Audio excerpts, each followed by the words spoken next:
said I want to be a girlfriend. It wasn't really in my plans.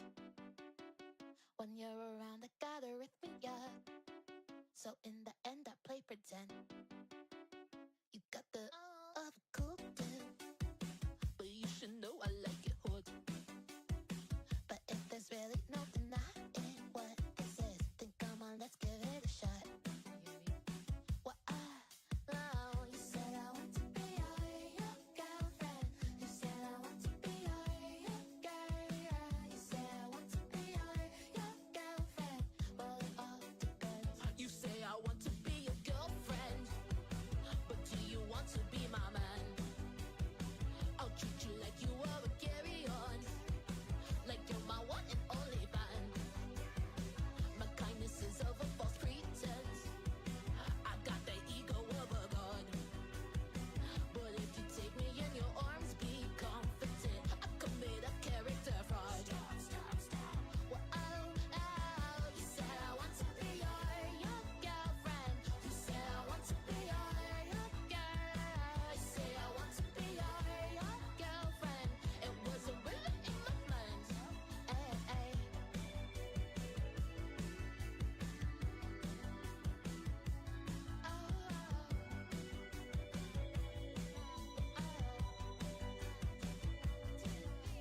Secretly, I'm aiming for a rhythm that exceeds my expectations. Am I ever gonna get it? Your girl is in the business, so there's little room for idle contemplation. But you, say I want to be your girlfriend. Say I want to be your girl. You say I want to be your girlfriend. You say I want to be your girl. You say I want to be your girlfriend. You say I want to be your girl. You say I want to be your girlfriend. It wasn't really in my plans.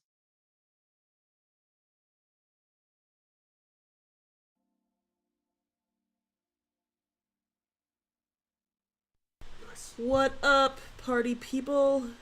Hold up a second.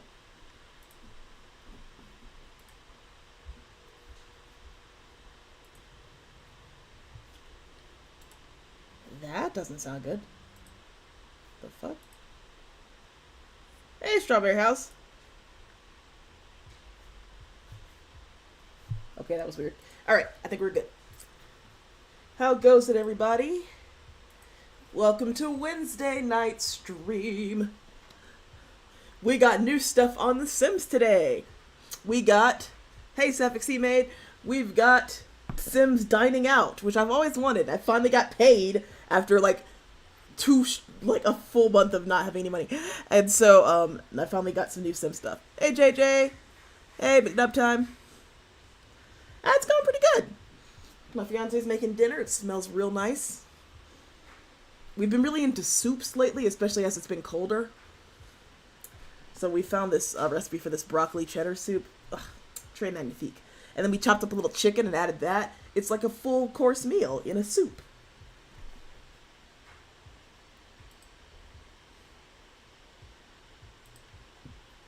Nice. We can have a restaurant. Oh, I also finally got the high school pack.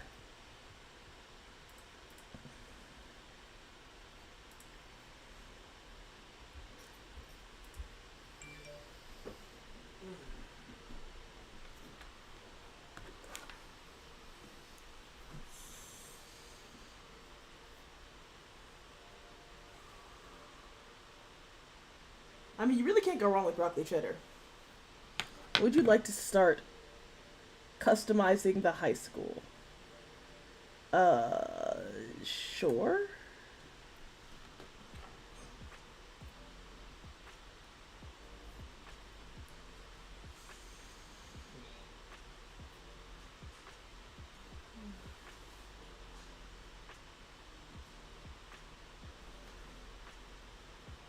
What about?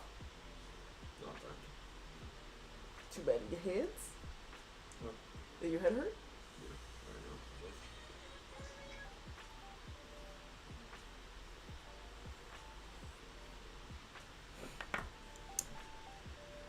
Cracking pecans for pralines tomorrow. Oh, nice. Yeah, how's everybody's, holiday plans? You cooking? Excuse me. We're going to my cousin's house, so. Ooh, chicken tortilla soup. That sounds really good too. We should try that one, honey. Try one. Chicken tortilla soup. Yeah, I'll try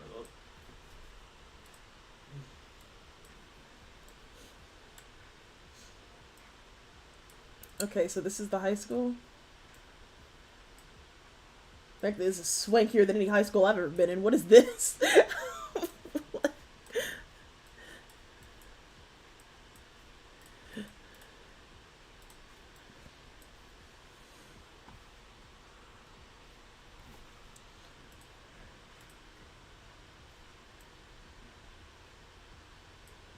Let's change the outside decor. First, we'll put the golden football.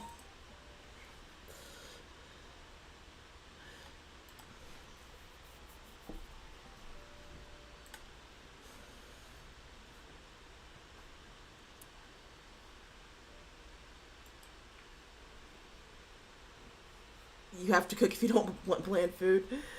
Oh, the struggle.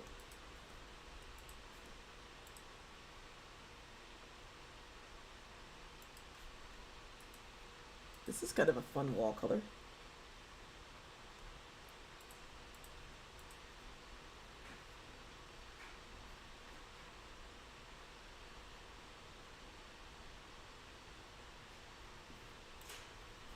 How do I make it gay? I want a school that teaches a firm gay agenda to all of the students.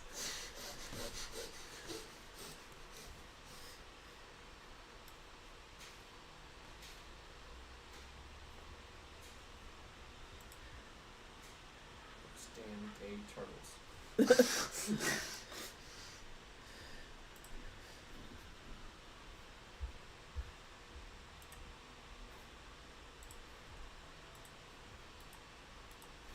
Here at Copperdale Gay School, being straight is okay, but highly discouraged.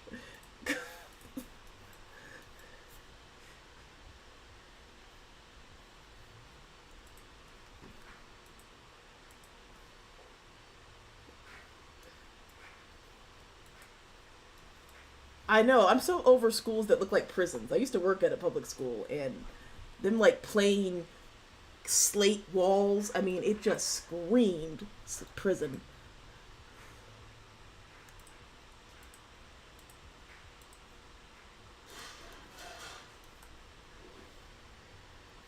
Welcome to Gay Agenda High. This is the future liberals one.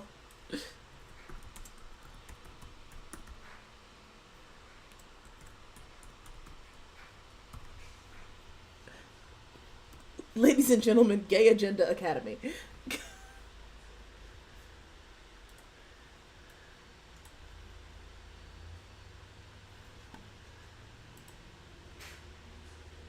A straight, not on my watch.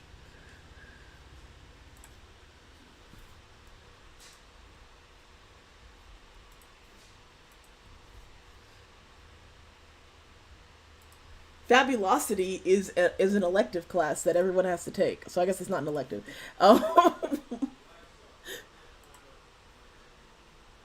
Pronouns are an important lesson in English class.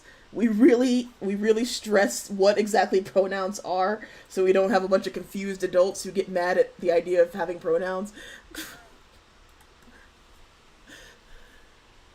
What do they teach at Gay Agenda Academy? They teach how to combat homophobia. They teach how to properly accessorize one's outfits.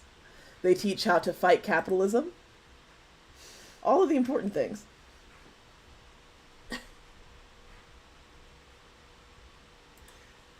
Self-confidence, yes.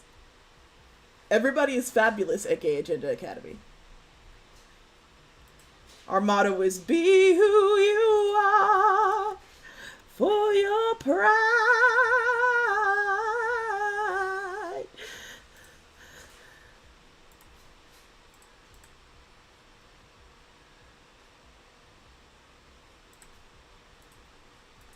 All the bathrooms are gender neutral.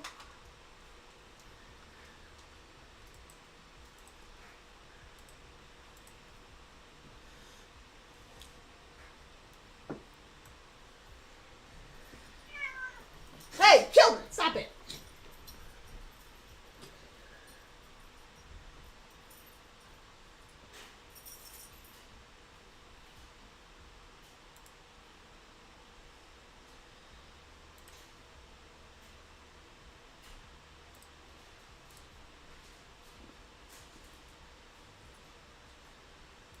At Gay Agenda Academy, it's okay to be gay. Being straight is technically okay too, I guess, but it's not really encouraged. Hey, look, there's a school bus. Hello, Marie the Cryptid. We're making a Gay Agenda Academy. Because I finally have the high school pack in The Sims.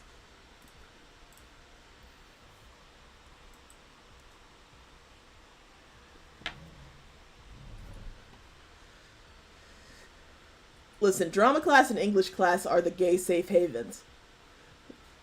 I don't make the rules. If you didn't come out to your English teacher, are you even a queer? Oh my god.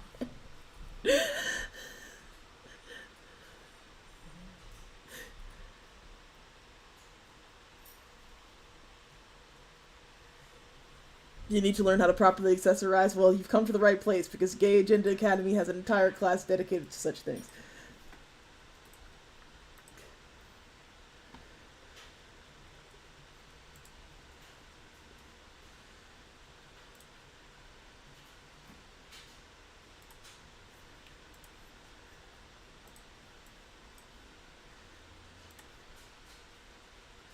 A friend of mine grew up to become an English teacher at their old school, and they are non-binary queer, and they have become the English teacher, the queer-friendly English teacher that all the kids need, and I love that for them.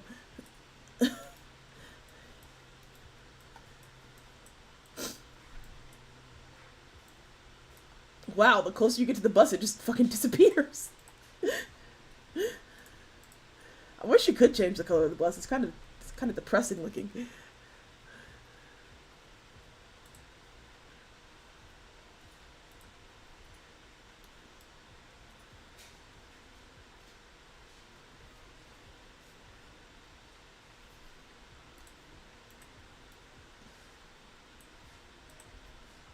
Why have a boring oak tree when you could have topiaries?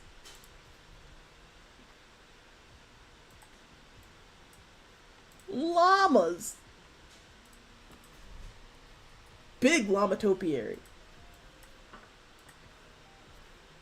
Big elephant.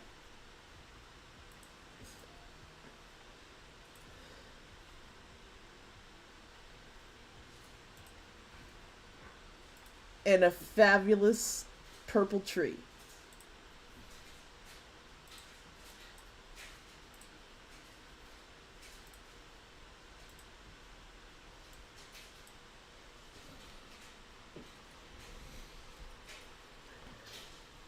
Ladies and gentlemen, we have Gay Agenda Academy.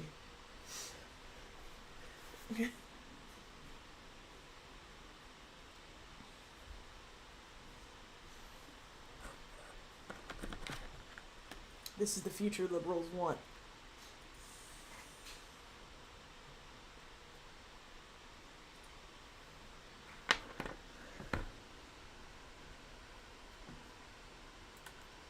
Chez Lama.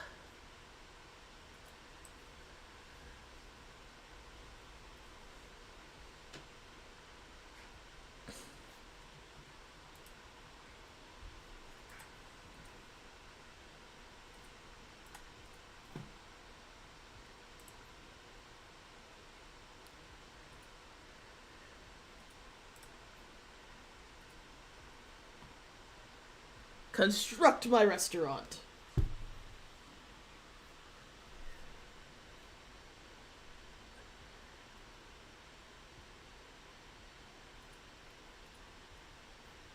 If only building things were this easy in the real world.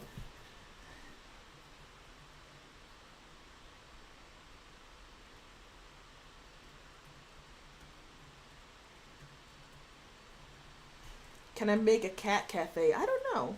I should look into it. If you can't, you should be able to. Hooray, a restaurant. I wonder if we could... Hey, Cloud.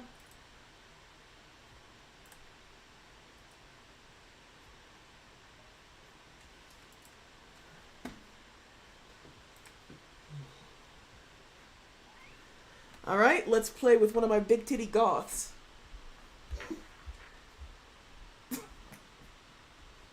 Stop laughing at me. That sentence is not remotely out of place on one of my streams. Did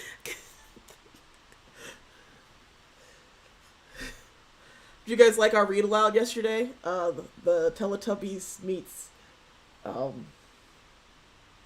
Nicolas Cage. And there was also the Arthur one. The Arthur one was surprisingly well written.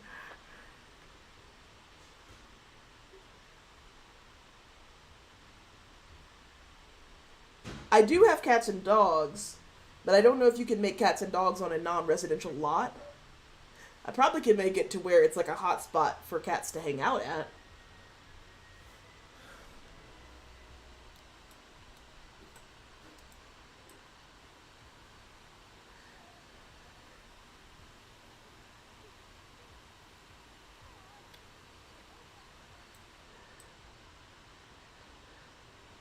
Oh yeah, this is my haunted child. Oh yeah, I know it's on Just Chatting. I keep it there sometimes because it's like, the topic switches so rapidly. I guess I'll switch it to, Sims for now.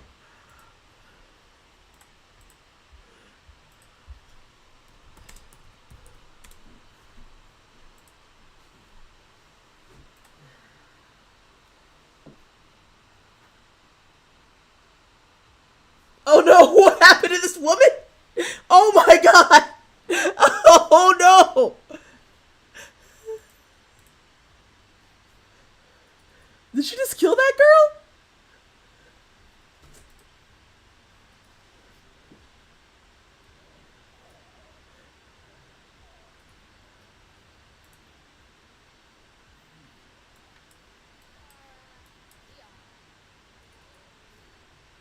This child doesn't even have a name.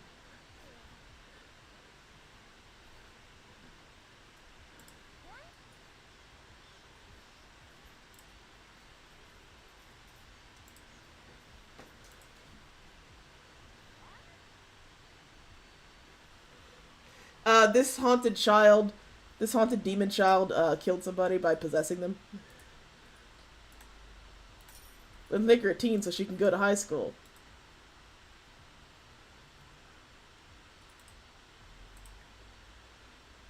Yes, the haunted thing is a mod.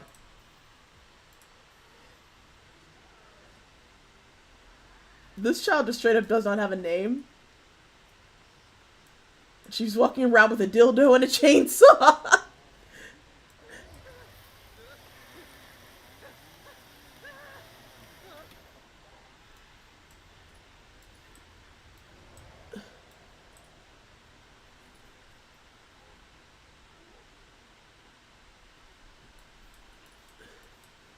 Where are you going?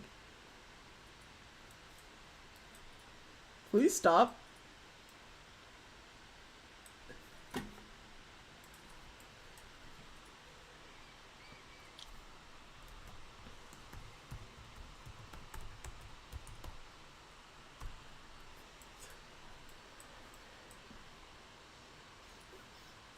Are you going to school? What's happening?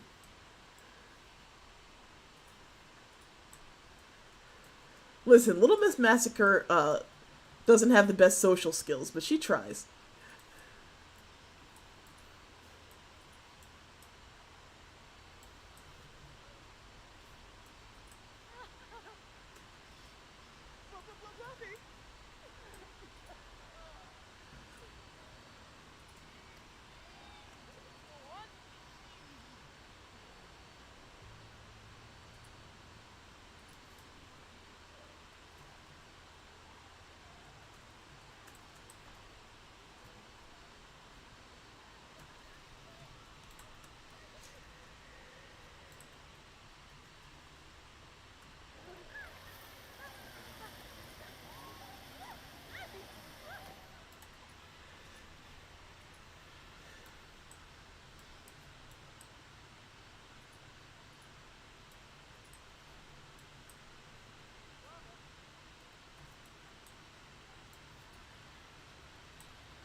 That person just closed up shop. Like, nope, not dealing with this.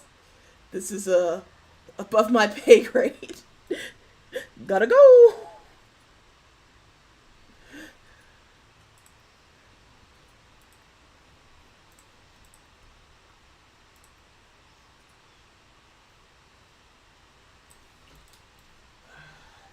Yeah, I aged her up to teenager because I wanted to explore the high school mod, but right now she's too busy murdering people, so it'll be a minute. Okay, stop killing people for a sec. Just stop it. I'm trying to... Yeah, there we go. I'm trying to modify you and create a sandwich. I can't do that if you keep fucking killing people.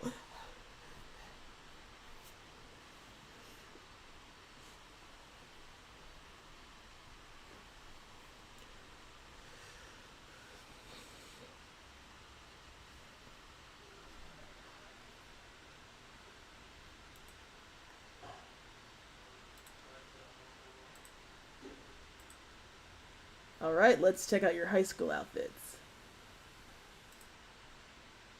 Cute. Cute. I don't know about that one. Totally trendy.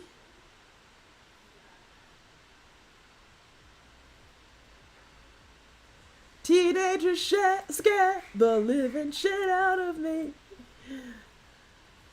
Got some big old feet. There you go.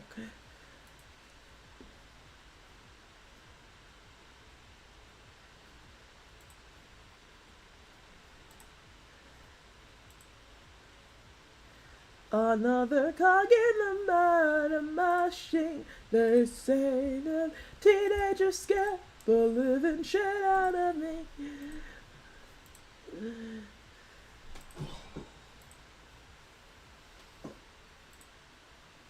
Oh yeah, I guess I should give her a name. It was Hannah Ashford. For some reason it got removed when she became a kid, so I guess we'll just give it that her name again. Hannah Ashford.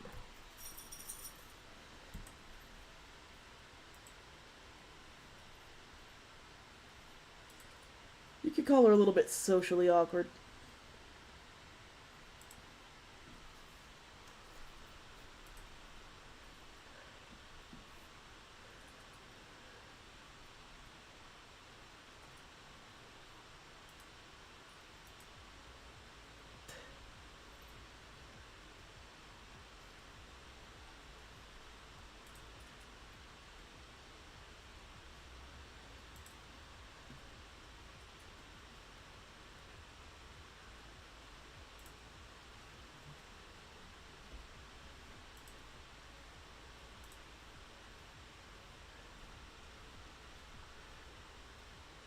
This is a prom dress.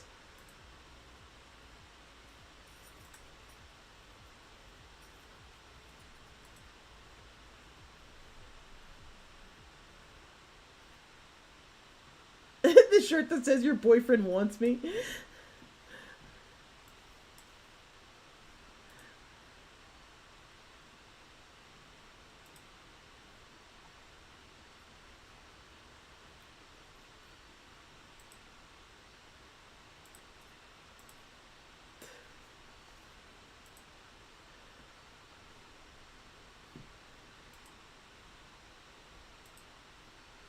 Love the invisible bottoms.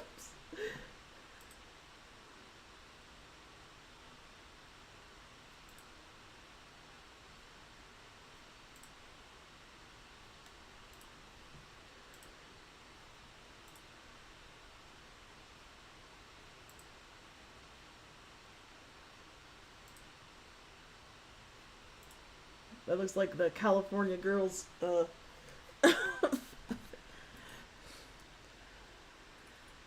bikinis, martinis, bellinis.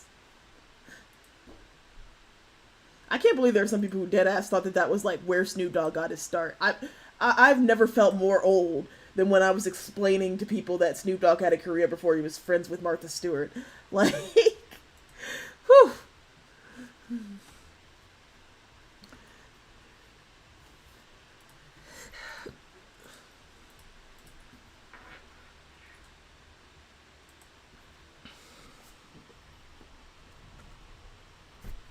Jeez, the onions are burning my eyes. Onion fumes. Onion fumes. Do you not feel that? No. They're in my eyes. They're making my eyes water. Eyes warm. Yes. Mm. Onion fumes. Yeah, there were people who deadass did not know he had a career before Martha Stewart. Deadass did not know of his history with Death Row Records, his gangster rap roots, the fact that he was once on trial for literal murder. Like, they knew none of it. They were like, yeah, I thought he was just some goofy guy that was like a friend of Martha Stewart. Like, like, are you kidding me? Like, this man was a menace.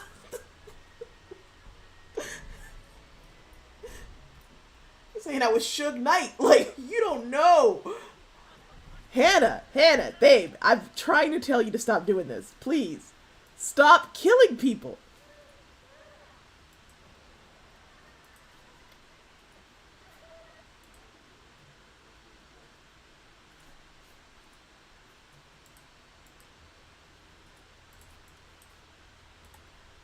You gotta focus on your studies.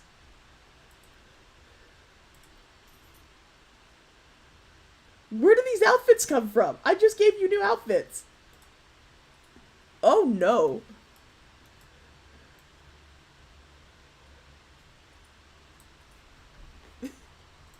Listen, no child left behind. We will fix this.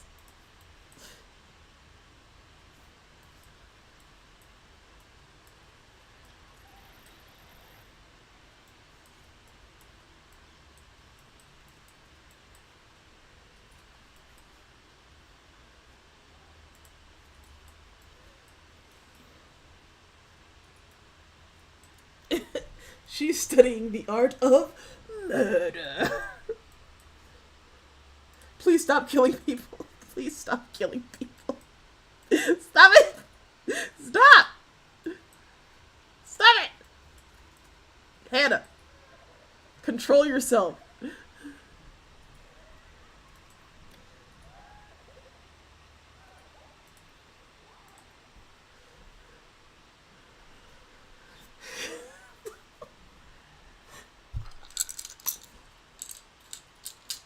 Relax, Max. Your nerves are just like jumping jacks, Max.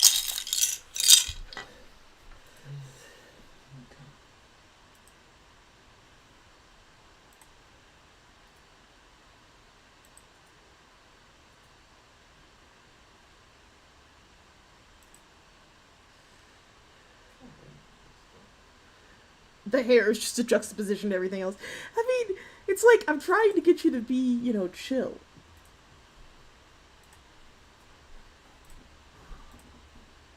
Just say no to homicide.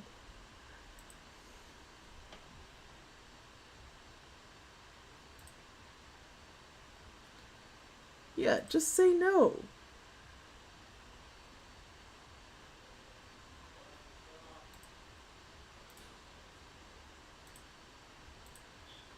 Say no to drugs, say no to homicide. School is all about avoiding certain temptations.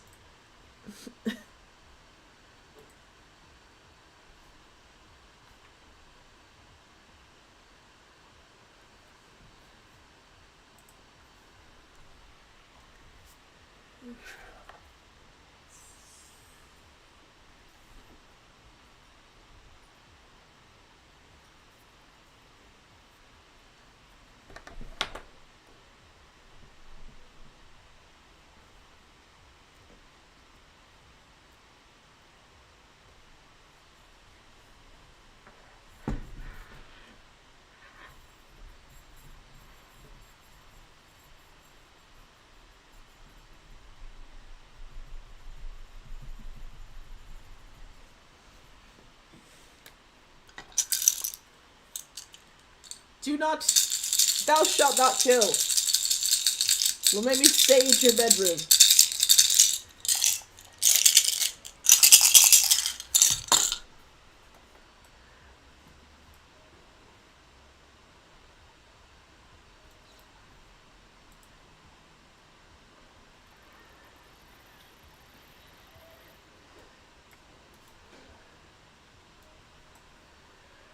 It's gonna be interesting to see how she adjusts to school.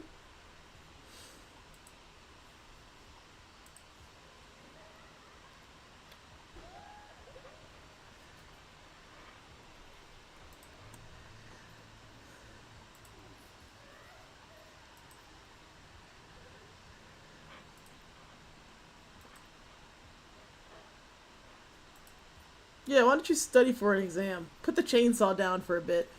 Make love, not war. These poor innocent people massacred in the streets.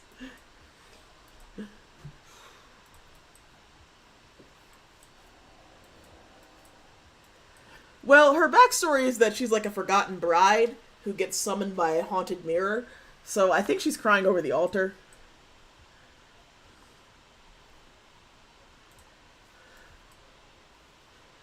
But they do also cry over people that they murdered, so who knows. Oh, look at these giant elephant topiaries.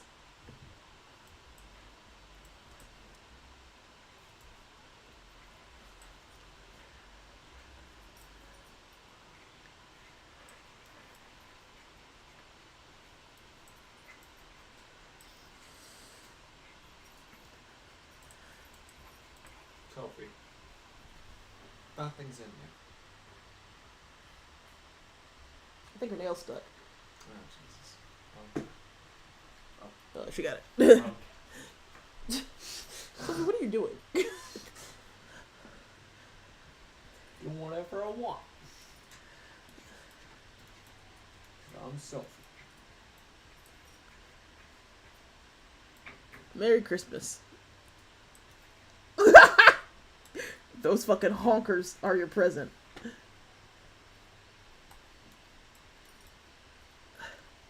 Jesus.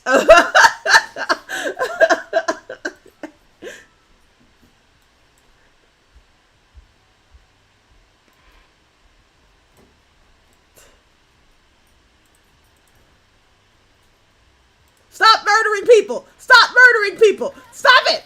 No! Not Cat! No, not Cat! How dare you? Why is she walking around with no pants on?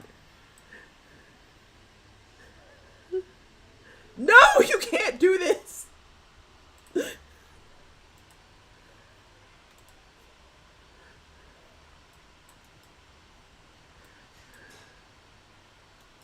Why does she have no pants on? You weren't supposed to be killed.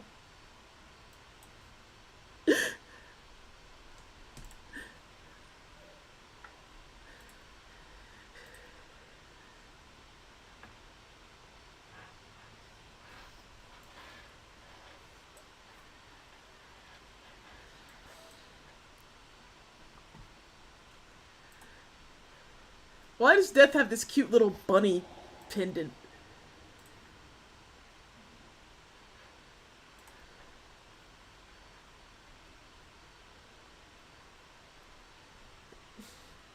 Come back to me, Cat.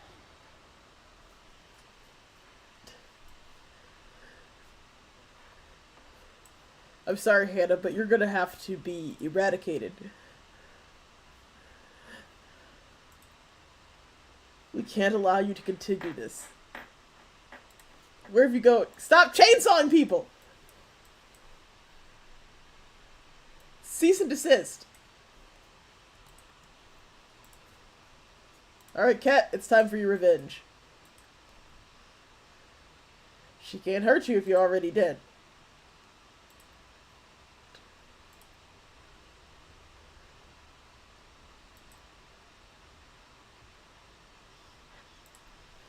Poetic justice. Armageddon, it doesn't do much, I don't think. I'll show in a second.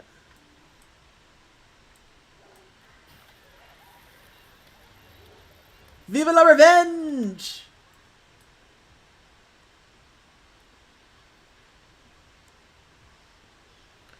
I'm sorry, but you cannot be allowed to continue your reign of terror.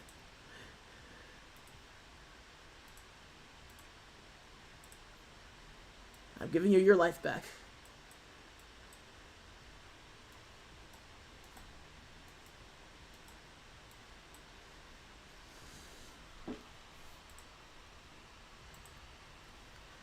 Let's figure out what Armageddon does. I forget.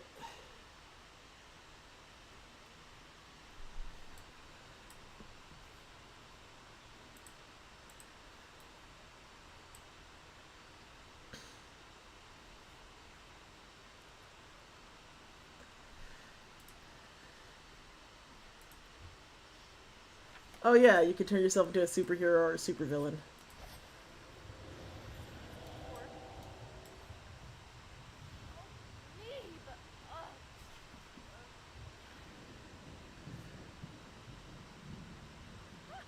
Uh-oh. Why did this person catch fire? Oh, so I can save them? So wait, the superhero gods literally fucking... Oh no! They make terrible shit happen to other people so that you have to save them? Remind me to not be around when it's time to prove somebody's heroism. Girl, get a move on. You gotta save some people.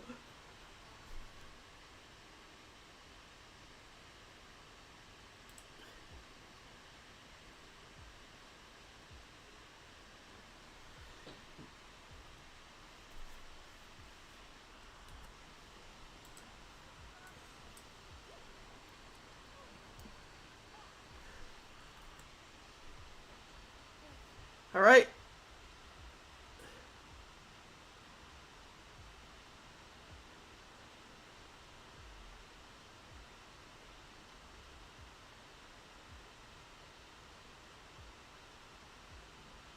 Alright, hold still. I got your insects. I think you just went right past her. Did you take care of that issue?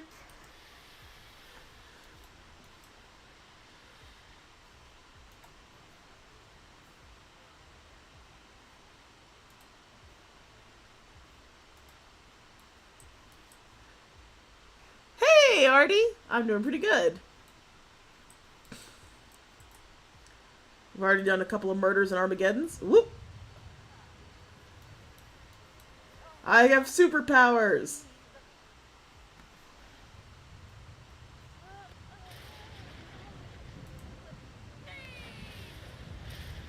Oh! What the fuck?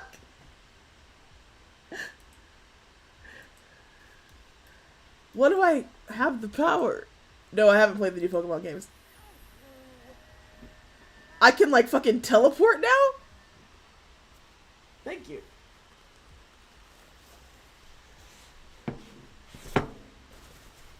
Can you bring me some tea and some ice? Yep. And a spoon. No, A spoon. spoon. Thank you, butler.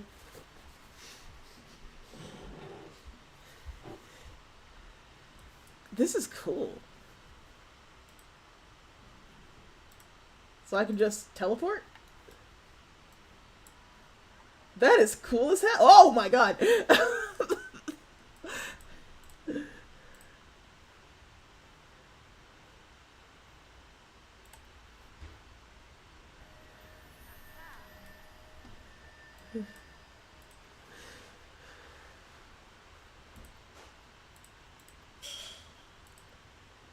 Okay, I can fly around. What?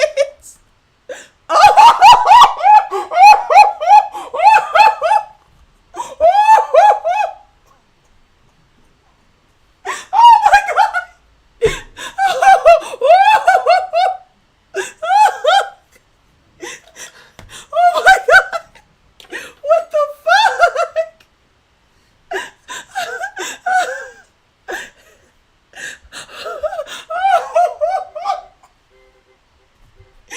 She goes zoom.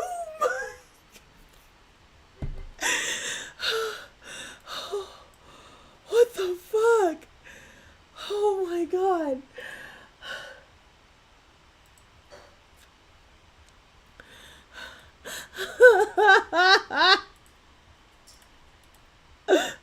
Okay, she can fly.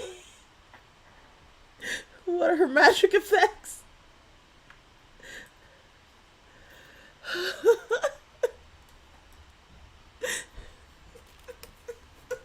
I don't remember that in the Avengers.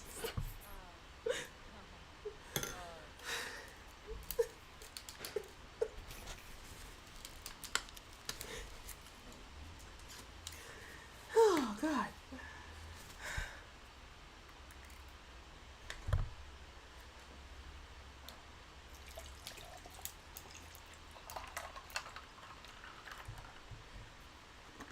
Pour me a tall, cool glass.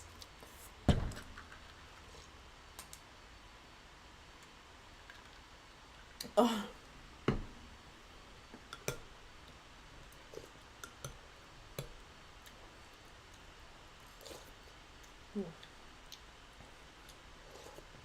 Mm. Oh, that soup is delicious.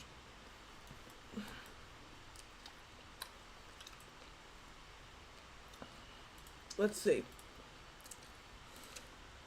I have the power to create food?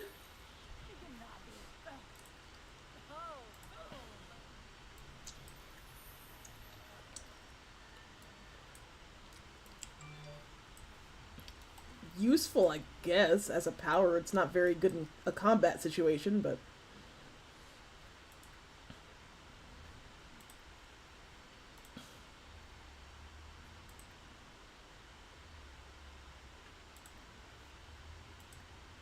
My walk style is now float. Let's see. Sparkling orbs.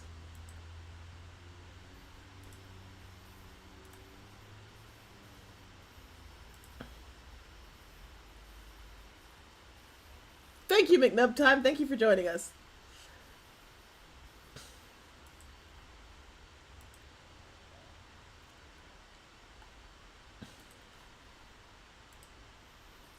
If only she had the power to manifest some pants.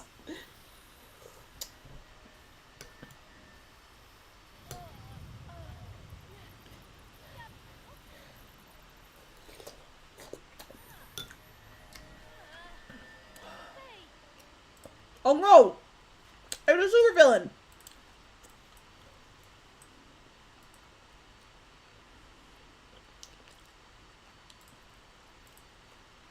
Fight to the death!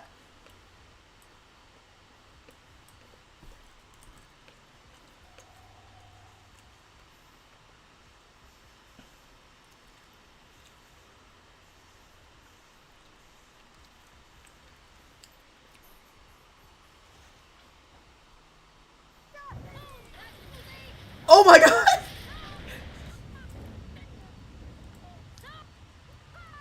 This is like the end of WandaVision.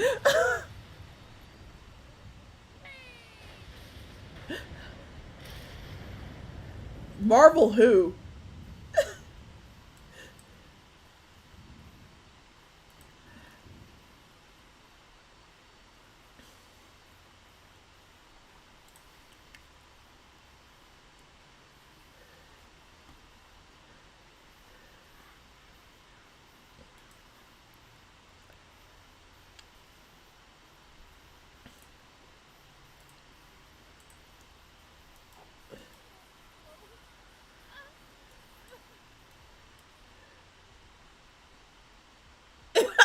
The ghost is like, I'm already dead. I've already seen some shit. I've seen the underworld. This is nothing. Cat, I love that you can like zip and zoom like the Flash, but like, I need you to calm down a little bit.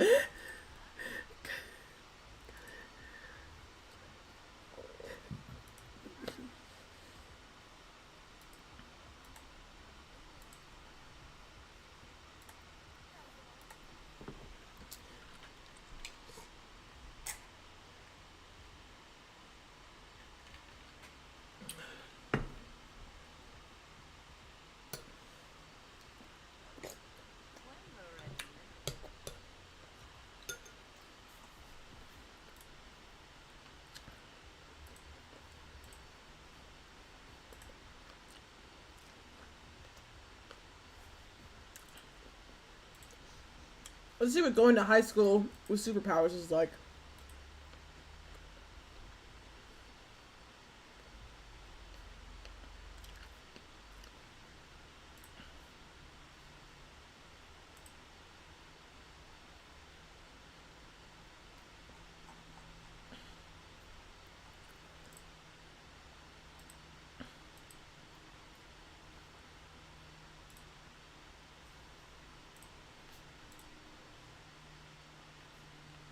Huh, she appears to be missing knees, or missing her legs right below the knees.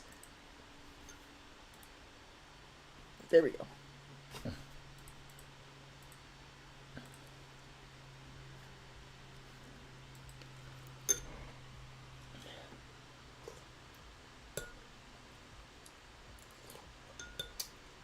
It's good, but so hot. Ah.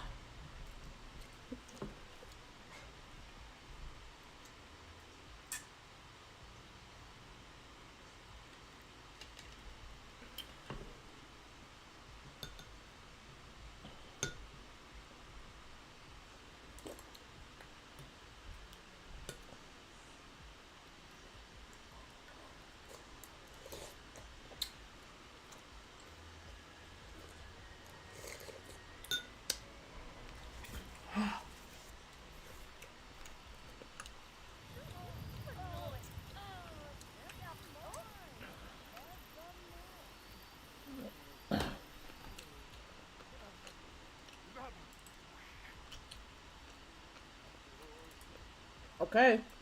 Um.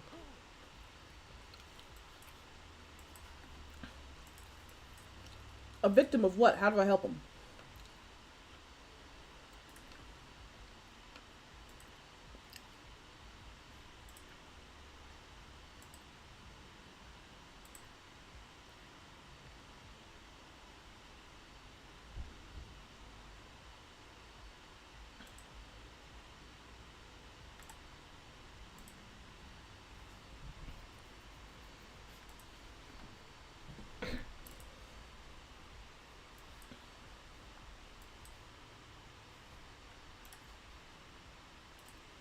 A serial killer?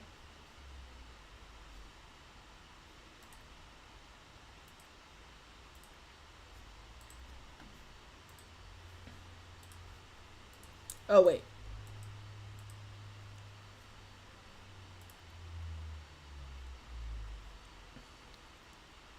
Body slam? I don't feel like that's gonna help him.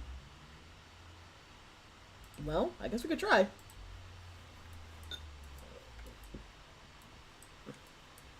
What's he running from anyway?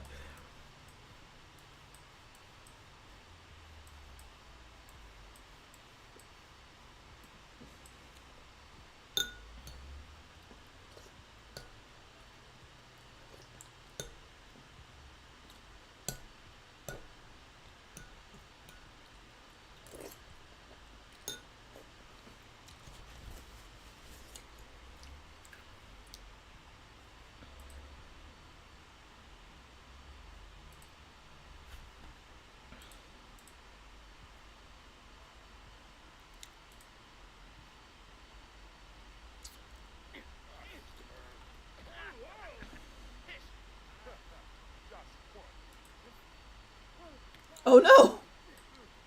Oh no!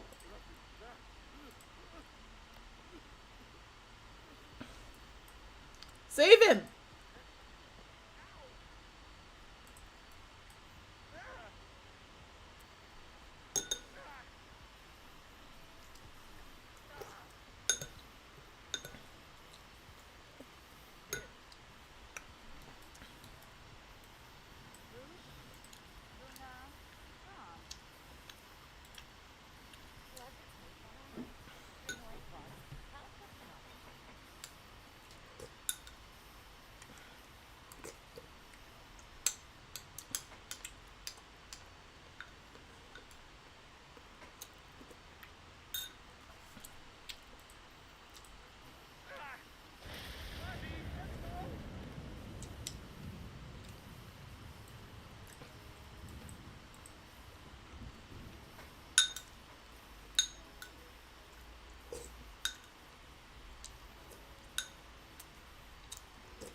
Mm.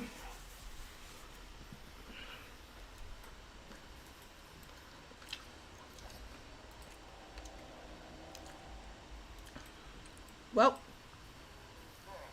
the victim's dead, but so is the villain, so that's probably good.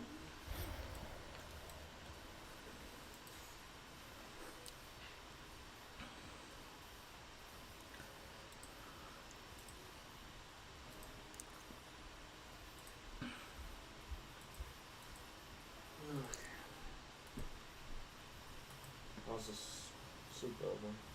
It's good. There's some out here for now.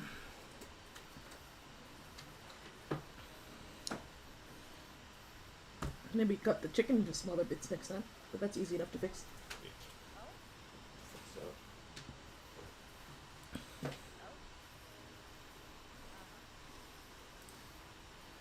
that. Okay, let's see.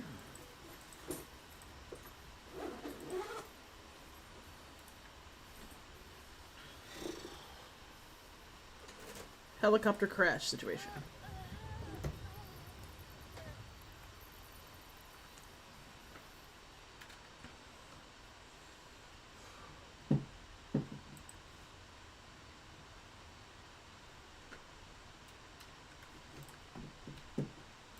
You don't have enough super energy? Well, fucking fix that.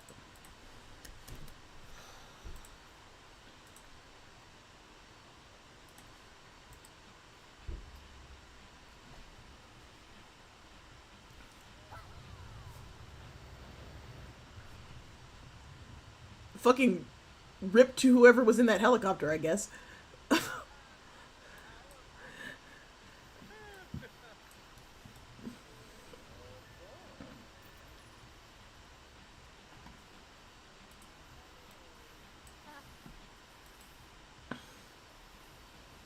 Alright, let's see what other. The superhero thing is a mod.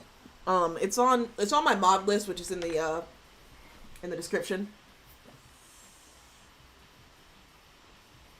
It's one of the mod websites that I mentioned on there.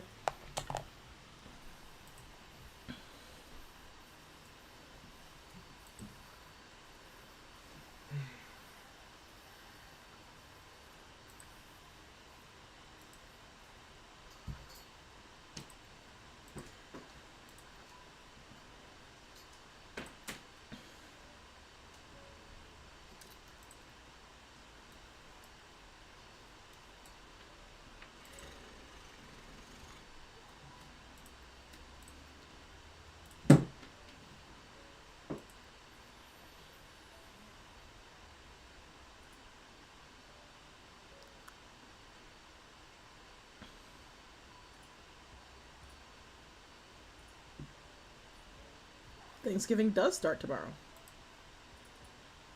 Yeah.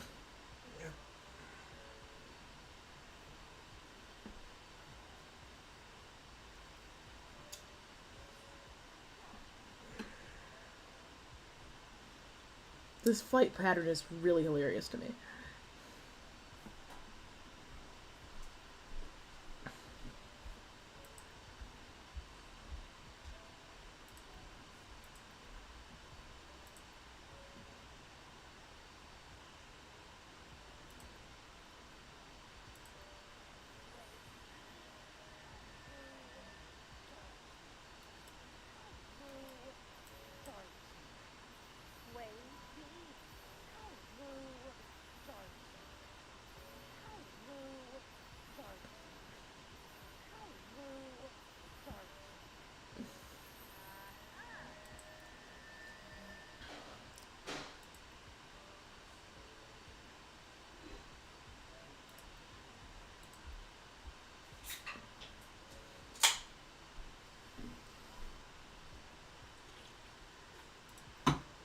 Alright. Let's do this. Call doves.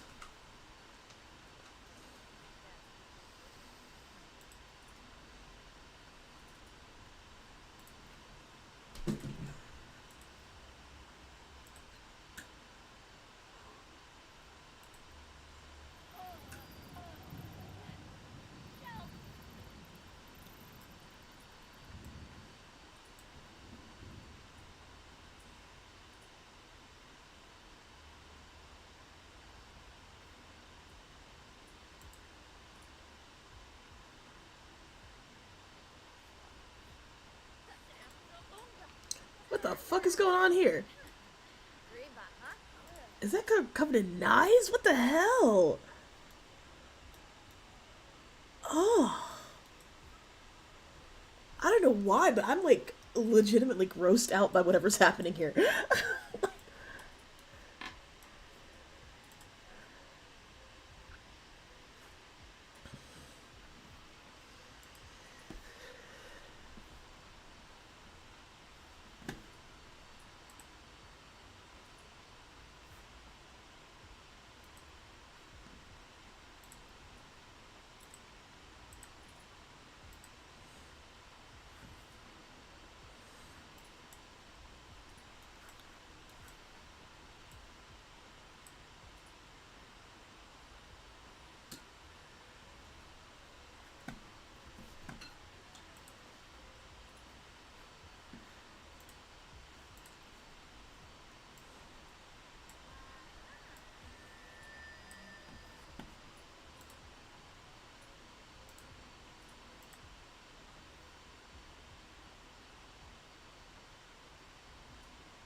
Girl, why are you bald and naked? How did you end up there?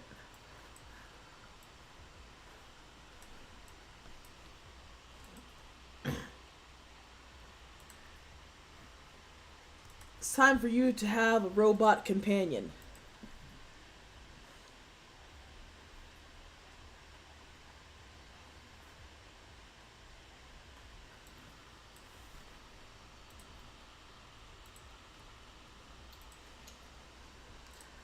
Servobot.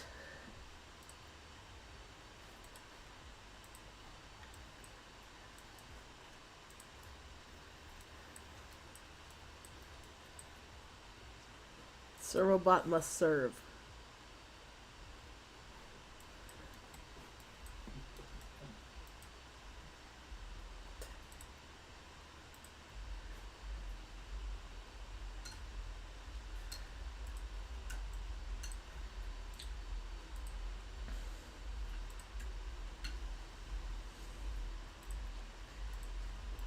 Maybe bake us some brownies.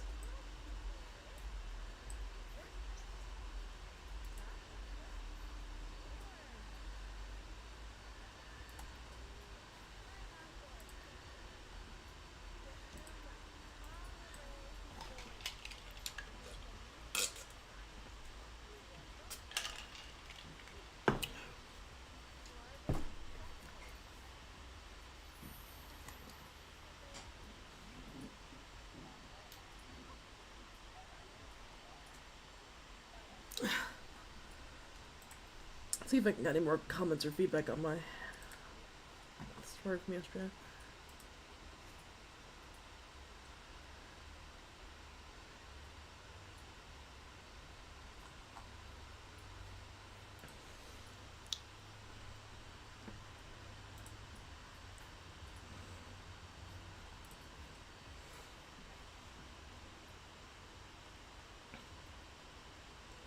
Oh, Sapphic Seamaid, didn't you say that there was something, that there was a story or something that you were going to suggest?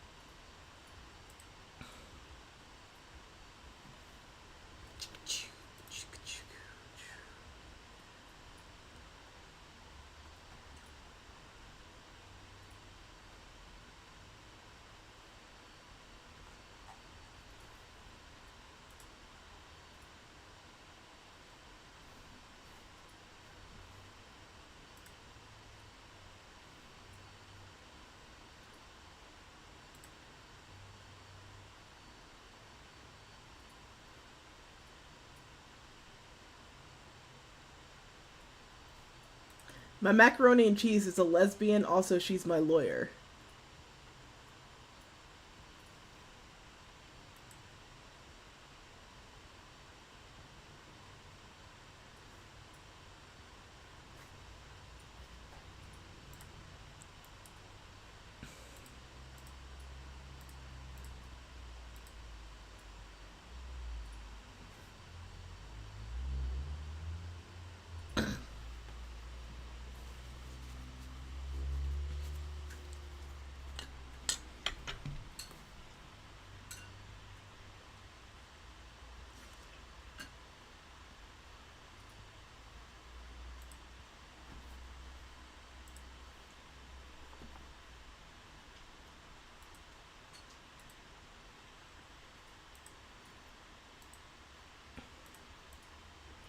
Okay, let's switch gears for a little bit.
Oh, finally.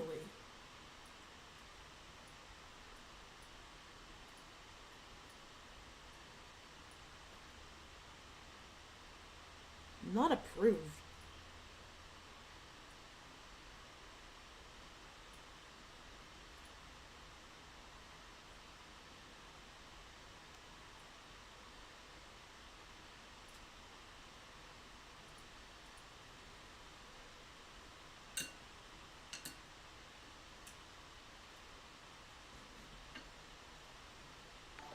Well, never mind.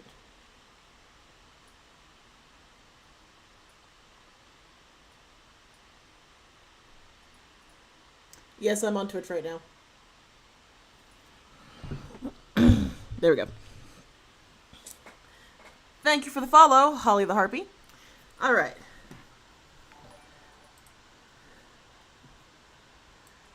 Let's vibe some classical music.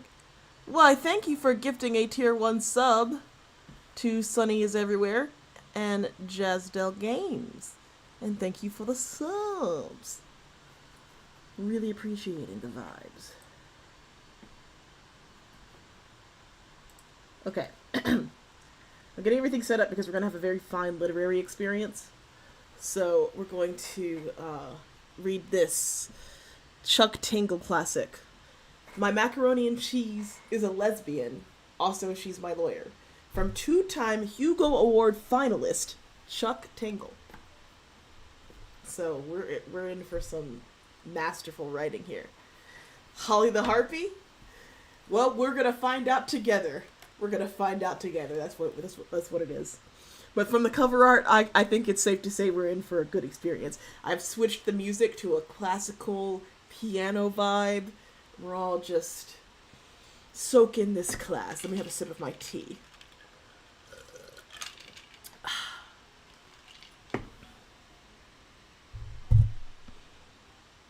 My keyboard is mesmerizing. Thank you. Okay.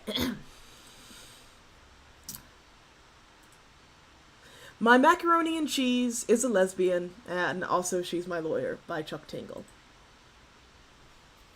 You nervous? My friend Ari questions, giving me a knowing look across the table.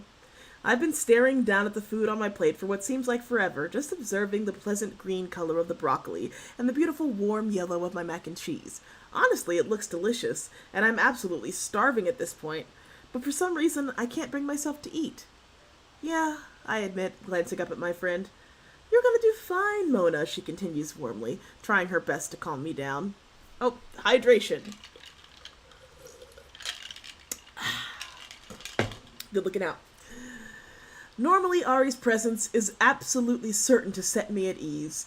She has a way about her that seems to slow everything down and force the whole world to relax, regardless of the metaphorical storms that rage around us. In the setting, however, she's met her match. We're sitting together in the courthouse cafeteria, awaiting the start of my trial, and trying to keep the mood light. The other patrons around us seem equally tense, a collection of lawyers and citizens talking it out before heading in for a big show of their own. What if I don't do fine? I say, seriousness in my tone that is clearly alarming to my friend.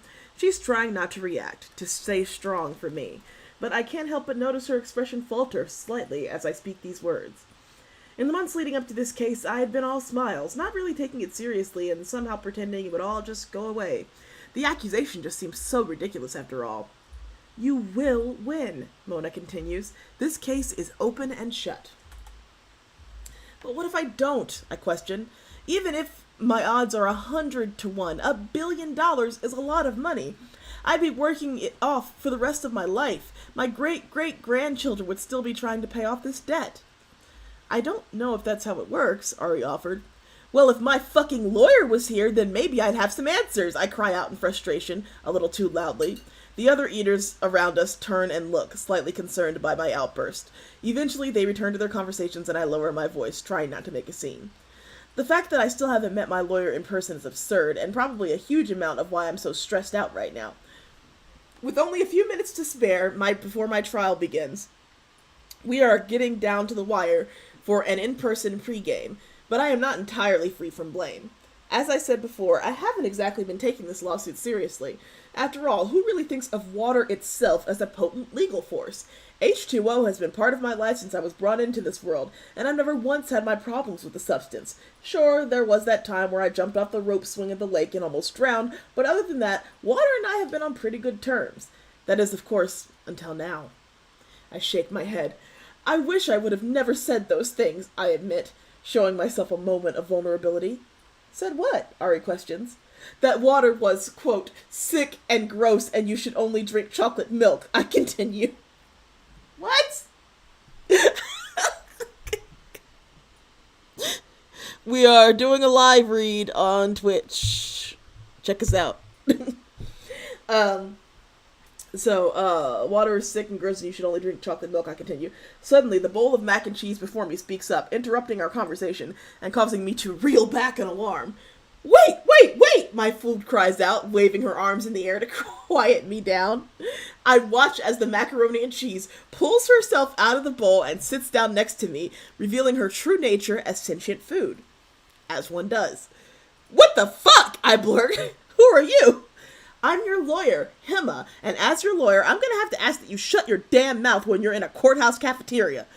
The information flying at me right now is too much to take in. I need a moment to sort out what's actually happening here, struggling to connect the dots. You're my lawyer? I questioned, shaking my head from side to side in confusion. What are you doing on my plate? You don't recognize the voice? Hema questions.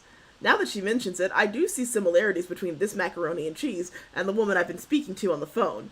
This whole time, I've been wondering why she didn't show up to my court date, and now I'm realizing she's been here the whole time. Oh, okay, I blurt. It is you. Well, I'm glad that's all it took to be convinced. Hang on. Oh, my ear hurts. Jeez. Wearing glasses is a pain in the ass sometimes. Okay.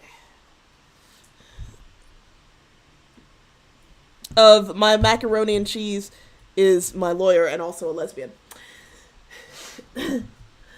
It's nice to finally meet you in person. I'm sorry I had to sneak up on you like that, but it's the perfect segue into what I want to talk about. What's that? I ask, all ears. You need to make sure nobody is listening to you, this sentient food explains. That's what got you into the situation in the first place. Take it from me. As a sentient meal, the things I hear people openly discuss while I'm sitting right here in front of them is incredible. You think water is listening? I questioned. Hema just stares at me blankly, then glances down at the glass of water sitting on the table before me. My eyes go wide. Oh shit, I blurt. It's fine, the living mac and cheese offers. Keep in mind, the human body is like 60% water, but most of the stuff either doesn't give a shit what you have to say or it happens to like you. I should hope so, I reply. It's my water. Regardless, you can't just be out here talking about the case with a plate of food in front of you, Hema continues. That's lesson 1. Thanks, I offer, nodding in acceptance. I didn't even think of that. Ari, who's been watching this all unfold, finally decides to chime in. So what's the plan, my friend questions. Hema glances down at the food still sitting between us, then takes the tray and pushes it as far as she can across the table. Eventually, it's far enough away that she's comfortable turning back around to continue our conversation. Today is the first step in a 2-part process, the sentient macaroni and cheese explains. We need to go in there and prove that water's case has no legal basis. Just because you allegedly said that water is sick and gross and chocolate milk is better, it doesn't mean you can be sued for slander, especially since you were only talking to a close friend at the time. These alleged statements weren't made publicly. If we win today, then we'll come back tomorrow with our countersuit, which is going to keep water from harassing others like this in the future. Before I have a chance to respond, the door to the courtroom down the hall opens up and people begin filtering out. They are ready for the next case. Ari reaches across the table and places a hand over mine. Over mine? Okay, it says mind. Over mind. You've got this, she offers supportively. Soon enough, our small team is standing and making our way into the courtroom. Eventually, the confidence I've gained from meeting Hema begins to fade as I see what we're up against. On our side of the courtroom, there is nothing but empty benches, upon which Ari sits as my lone supporter. The other side of the courtroom, however, is absolutely packed with lawyers and representatives for water. Most of them are wearing suits, so I can't tell if they're here just as citizen supporters or actually part of the legal team. Either way, they're all incredibly intimidating. We are reading My Macaroni and Cheese is a Lesbian and Also My Lawyer by Chuck Tingle on Twitch.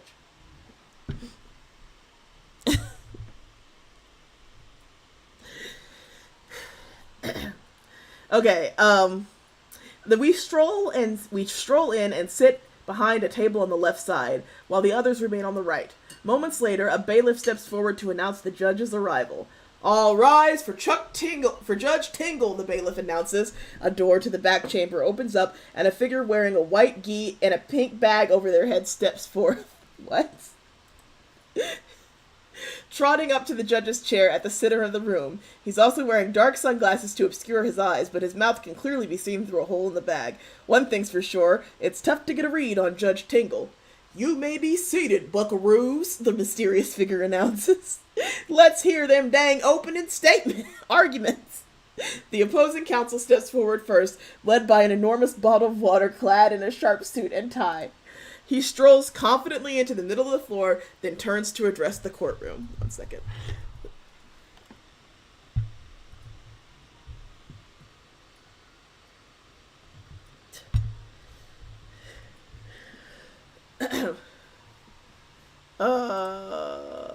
Okay. Water, the fundamental ingredient of all life on Earth, the soothing chemical compound that quenches our thirst on a hot day and allows us to grow food from the garden, like beautiful green lettuce and bright red tomatoes. Some would say that water is the most important substance in the universe, and they would be right, but there are others who take this wonderful blessing for granted. I am speaking, of course, about Mona Morrison. The lawyer spins around towards me as he says this, pointing a finger. Some people think they can just say chocolate milk is good and water is sick and gross. Objection, my lawyer suddenly calls out, the macaroni and cheese erupting out of her chair. Badgering the witness. Technically it says badger in the witness. Chuck Tingle turns back to the opposing counsel. Let's cool it, shall we? I'm sorry, the bottled water lawyer replies, backing away. I just think that when it comes to a fundamental building block for all life on this planet, people should have a little more respect.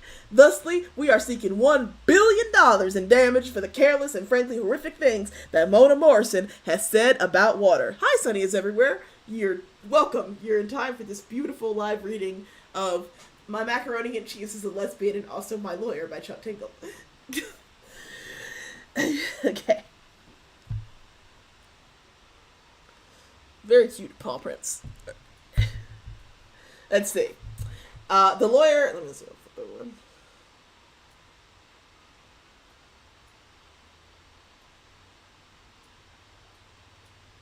Where are you?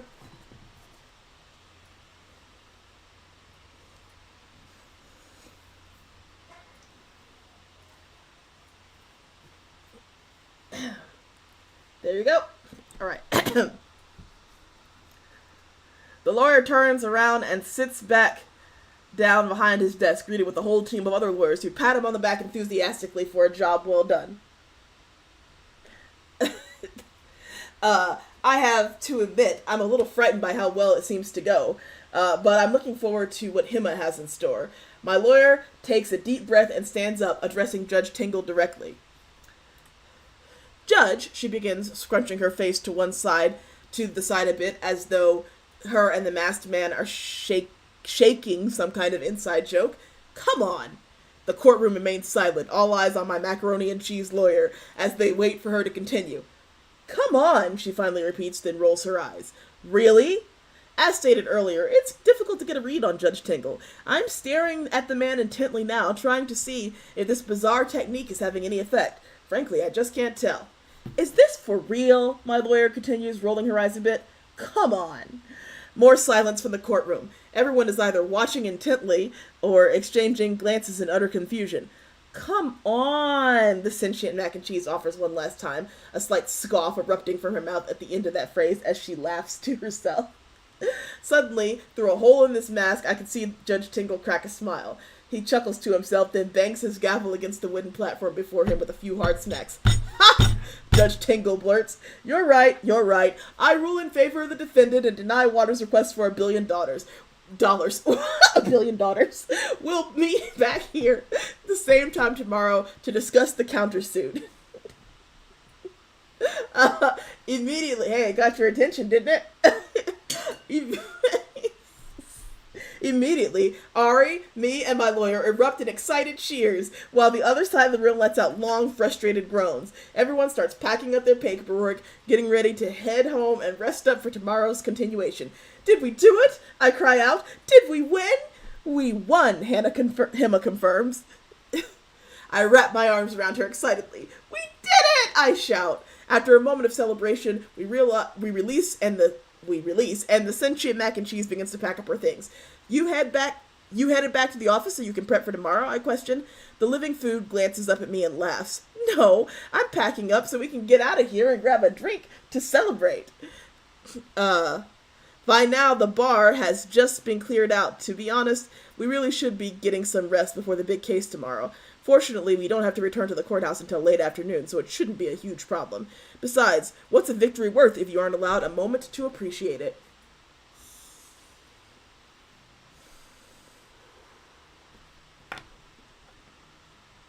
It got your attention. As I gaze at Hima over the top of my tall chocolate milk glass, I can't help but find myself incredibly drawn to this beautiful portion of macaroni and cheese. We haven't known each other long, but I already feel like the connection between us is that of two friends who have been close for years. Of course, friendship isn't the only thing on my mind right now. Do you want to fuck this mac and cheese? Hi, Porcelain Pop. You've come just in time. What? Don't question me, Joe. Okay. All right. All right. Friendship isn't the only thing on my mind right now. Ari left a while ago, leaving Hima and me to our own devices. We're now getting flirtier and flirtier, and the tension in the air is becoming hard to ignore. At first, I noticed just how attractive this sentient food was when she was standing there in the courtroom defending me. In that moment, I had some other things on my mind, obviously, but I haven't been able to shake the command that she possessed over the room. You are amazing today, I offer. Hima laughs. It's a job, but thank you. But you're so skilled at it, I continue, taking a quick sip from my ice-cold chocolate milk, then continuing my thought. What makes you so good? This is actually a fully fledged self-published book by Chuck Tingle called My Macaroni and Cheese is a Lawyer and Also a Lesbian. And yeah, I'm reading it right now. Let's see. Okay. What makes you so good? The living mac and cheese laughs again. Well, I really should keep denying your praise and being modest, but since you've asked this many times tonight, I suppose I can let you in on my secret. Hema hesitates for a moment, eyeing me up. I can tell she's thinking all kinds of thoughts, some that she simply refuses to say, and I yearn to know what they are. There's something so mysterious about this beautiful food, so intoxicating. My secret is that I actually care, the living macaroni and cheese finally continues. I really do. I smile. About all your clients? Hema can read my signals loud and clear. Responding in turn, she says, some more than others, then leans in and kisses me deeply on the mouth. Electricity shoots up my body, and the lust and arousal breaking out from its cage and setting my nerves alight. I want nothing more than to take her, right here and now. But we're not in the position to do anything like that, just yet. Let's go, the living mac and cheese offers once we finally pull away from each other. The next thing I know, Hema is taking me by the hand and leading me out of the chocolate milk bar. The two of us are walking fast down city streets, not saying a word as our minds overflow with erotic thoughts. We don't have to go very far before Hema is turning into one of the buildings, making her way through the lobby, and then pressing a button through the elevator. We're about to fuck a mac and cheese. Welcome to my stream. You can read along on Twitch.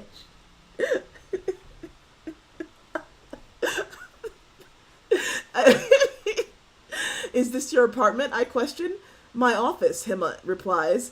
The elevator arrives and we step into it, but before the doors even have a chance to close, the two of us are all over each other once again. Me and the sentient mac and cheese are making out passionately now, giving in to the feeling of carnal lust that has been plaguing us all evening. It feels incredible to purge all this pent-up sexual tension, letting ourselves go and giving into the moment. When the elevator dings at Hema's floor, she pushes me out of the lift, still kissing me deeply on the mouth as she begins to strip away my clothes.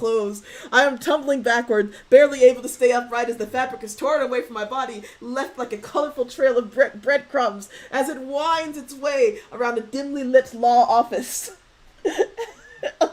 Listen, macaroni in a pot. That's some wet ass.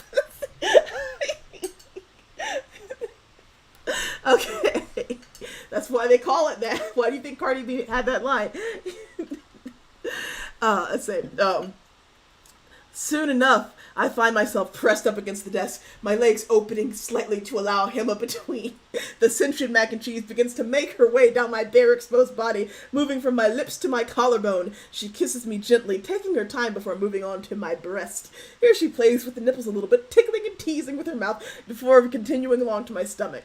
When Hema reaches my waistline, she hesitates, still overwhelmed with lust, but not wanting to hit me with too much too fast. She teases me a moment, rubbing my legs and tempting me with the prospect of something more.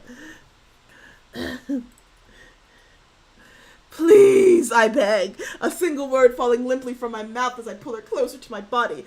You want more? The living food questions mischievously. I don't respond verbally, too desperate to find the words, but I nod along in my confirmation. Finally, Hema relents, dropping down to her knees before me and diving in. She starts by tickling my clit gently with a macaroni tongue, working me slowly as I begin to pump my hips against her. A small moan escapes my lips as my body gets in completely, relaxing and allowing her to play me like she might the audience of a courtroom. She has total control, pacing herself in a way that causes my frame to tremble and quake. I reach down and place my hand on the back of the mac and cheese's head, pulling her ever closer as I begin to grind my body against her.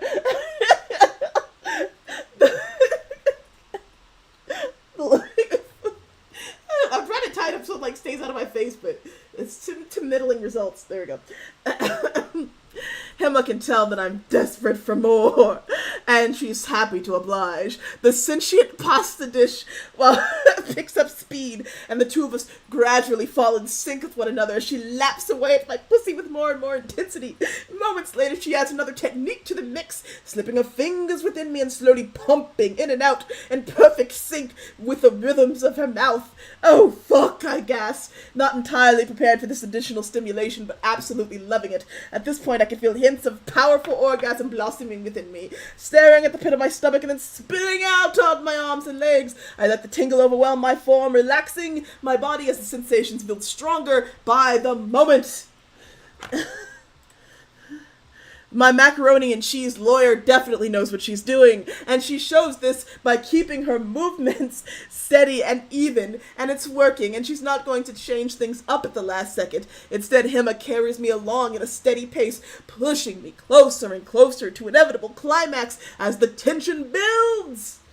I'm gonna come, I repeat over and over again as the words spilling out of me in a frantic mantra. Soon enough, I'm screaming them out at the top of my lungs, filling Hema's office with the sound of our wild lovemaking. The words have transformed into a guttural howl, and the tidal wave of orgasm hits me as I throw my head back and let it erupt from my throat. Fuck, I scream, rocking hard against the desk as I come hard, shut my eyes tight, reeling for what seemed like forever, coming back down from an exceptional high.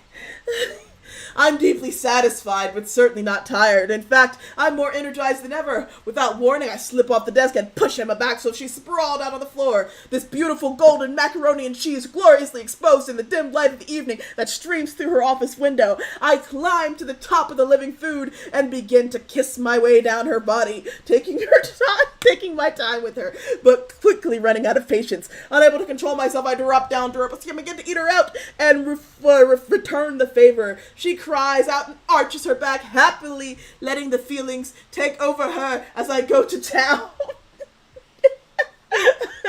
I'm reading macaroni and cheese erotica. You got a problem with that?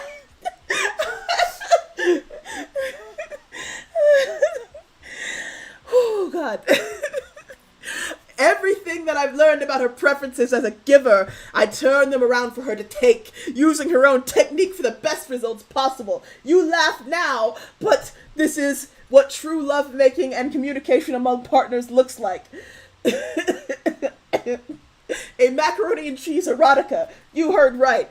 This is the kind of shit I read on my lives, which is why you should all follow me on Twitch. Anyway, there is no better advertisement than the unhinged energy of me reading mac and cheese erotica with a crazy fucking wig.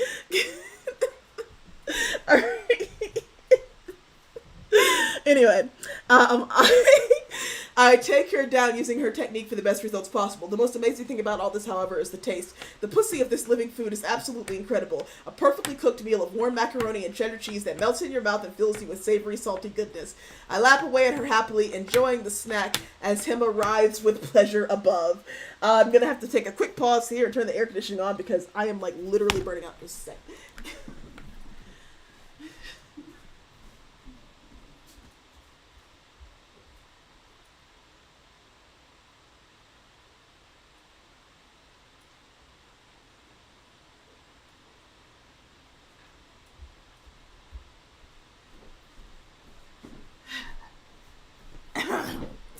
Anyway,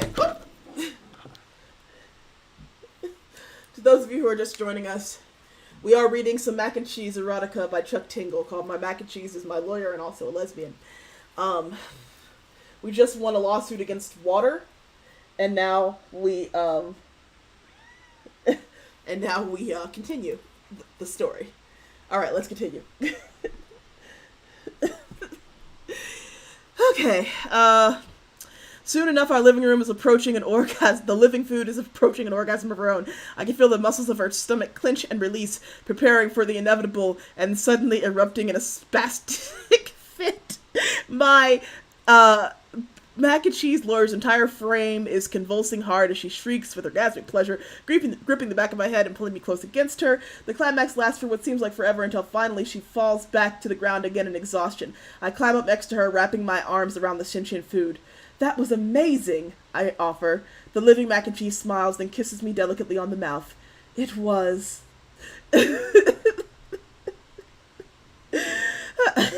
she replies.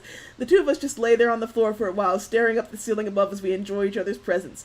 It was a magical moment where nothing needs to be spoken or done, just lovers appreciating the present for exactly what it is. Eventually, Hema tries to get up, and the calm shatters.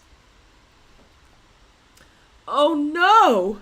the sentient pasta blurts, looking down at her arm in shock as she struggles to push herself off the ground. I follow the living meal's gaze down her arm and gasp in alarm. Her macaroni and cheese body is strangely puffy and limp, exhibiting a frightening amount of trouble as she attempts to push herself off the ground. "What happened?" I cry. Hema takes a breath and lets it out, trying to remain calm. "The sex was too hot," she replies knowingly. "What?" I blurted. "What do you mean?" "The sex was too hot, and now I'm overcooked," she explains. "I'm falling apart." What a twist. M. Night Shyamalan couldn't have cooked this up. "Are you going to be okay?" I asked, deeply concerned about my new lover. Hema forces a smile. "In a few days, yes," she offers, which immediately sets me at the slightest bit at ease. "Thank God," I gush. "The living macaroni hits me with a bombshell, but I won't be able to represent you in court tomorrow." "What?" I cry out. Mac and cheese. Overcooked mac and chussie. "Oh no!" Dun dun dun. Hema nods. "I can't move when I'm overcooked. I can barely think." "It's not gonna happen. You'll have to represent yourself." I shake my head in utter terror. "No!" I sob. "I can't do this." "You can," the sentient meal assures me, wrapping a gloopy arm around me and pulling me close. "I believe in you." She holds me like this for a good while, just rocking me back and forth on the floor of her law office. "You really believe in me?" I finally questioned, pulling back and looking him deep in the eyes. The macaroni and cheese nods. "You can do this." My heart slams in my chest as I sit in the courtroom, listening along to the opposing counsel as they make their argument, with Judge Tingle watching intently. Of course, listening is a generous word to use because my thoughts are elsewhere. I'm boiling over with anxiety, worried that I'll somehow screw this up. What did she eat for lunch earlier exactly? The drama! Listening. Okay. Boiling over with anxiety, worried that I'll somehow screw this up and allow water to sue anyone they want out of spite. I'm not here just representing myself. I'm representing anyone who has ordered a delicious chocolate milk instead of a glass of water. "I rest my case," the opposing counsel finally says, nodding and then sitting back in their chair. Judge Tingle turns his attention to me. "Oh yeah, she's a lawyer." Thank you. So the macaroni and cheese is a lawyer, as well as her girlfriend.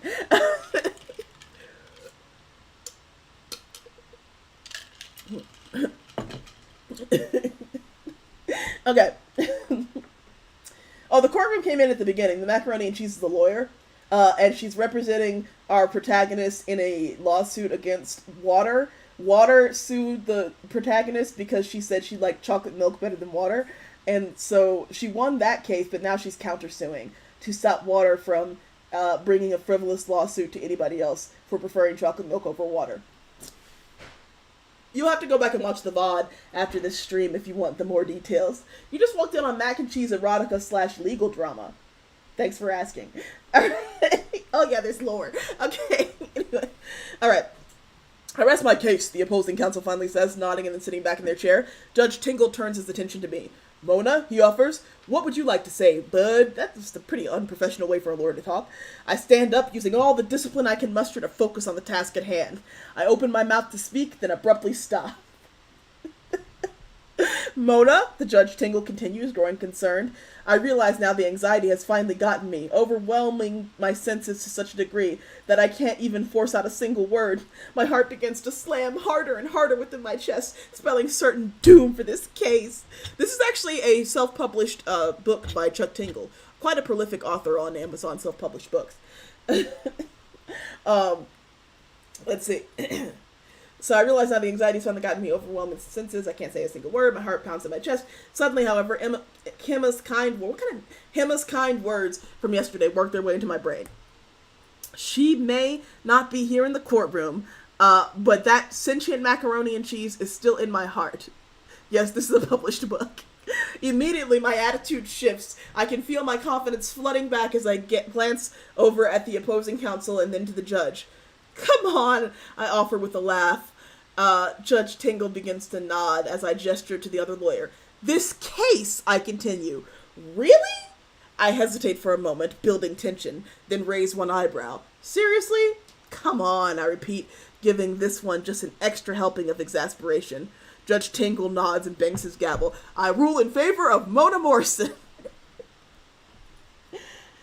No, I did not get my creative fund back. I don't think. But thank you for letting me to hydrate. I'm on Twitch. I've been on Twitch every day this week. I'm on Twitch pretty much every day, so be sure to follow me there. Because TikTok does not want me in my bag. All right. Okay, anyway. My friend Ari erupts with a cheer from the back of the room, and others moan and groan. I smile wide as this wave of sweet relief washes over me. As I begin to pack up my things, my phone rings. Hello? I answer. I just saw what happened on the courtroom live stream, a familiar voice of Hema offers, this sweet sound dancing across my ears. Congratulations. Thank you, I gush, unable to hold back my smile. You put on a hell of a show, the sentient macaroni and cheese continues. I think we should talk about adding you on as a new partner at my firm. Wait, really? I blurt in utter shock. Really, Hema confirms. Some say that love is the soul of books. And what better way to show a little love than with a free gift? Here to tingle you to your core is a bonus story for your reading pleasure. High roller lesbian unicorn goes all in on my butt. Wait, so is that the end of the mac and cheese store? I think that's the end of the mac and cheese store. No, it's Word and Nerd on Twitch. Twitch.tv/Word and Nerd. My link is in my bio. Okay, I think that was the end of my mac and cheese lawyer is a lesbian. So there's a bonus story called High Roller Lesbian Unicorn Goes All the Way Out on My Butt. So, when most people pack for a weekend in Vegas, they're overflowing with excitement. Their mind flooded with all the different possibilities of what fate could be hiding just around the bend. It's a magical place.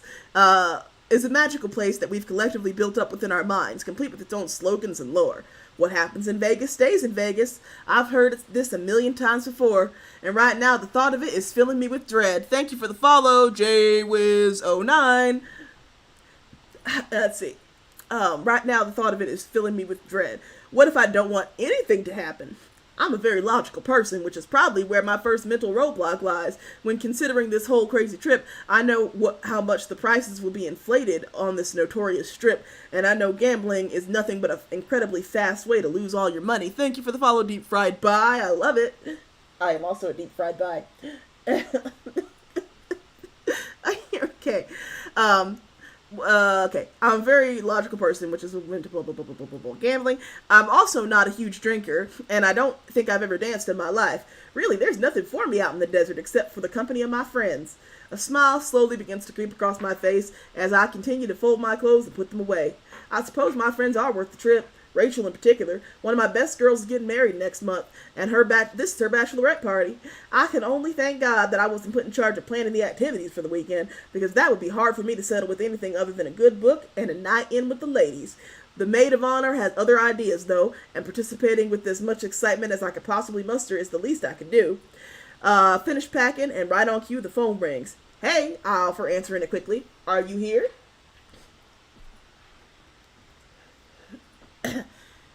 Get your ass downstairs, said the shrieking voice of Drimble, the maid of honor. Drimble? We're going to Vegas! Behind her, I can hear the rest of the girls screaming in excitement, their cries overwhelming the phone receiver as I pull it away from my head. I stare at the phone, shocked at the amount of visceral energy headed my way, then immediately catch myself from stumbling into a pit of disdain or frustration. This is not my weekend, I remind myself. This is for Rachel. You custy ass, fake ass bitch. I force my lips to smile, and then in the most cheerful voice I can possibly muster, offer an excited, "Coming!" I hang up and grab my bags, headed down the stairs, and erupting through the front door of my apartment, I gasp when I see the enormous limousine parked in front of the street. My friends waving me from their crowded position half emerged through the sunroof. What the fuck is this? I stammer. I knew we were driving, but this is a whole thing. Drimble got us a limo, Rachel announced. I shake my head and climb in with the other ladies. Oh yes, Chuck Tingle has an incredible library of books that he's written. He's a very prolific author, very prolific. Uh, let's see. He will definitely be making another appearance on my live reads at some point, I'm sure. What the fuck is this? He already gave me 2 books for the price of 1. I only paid $2 for this ebook. Okay. I shake my head and climb in with the other ladies, still reeling from the news and coming to terms with just how crazy the weekend was going to get. The limo pulled away, and everyone starts to chat excitedly about the events to come. It's a hell of a drive between Los Angeles and Vegas, but when you don't have to watch the road, it'll probably fly by. This can't be cheap, I offer Drimble, leaning over to my friend. How the fuck did you pull this off? Drimble grins mischievously. It's nice, huh?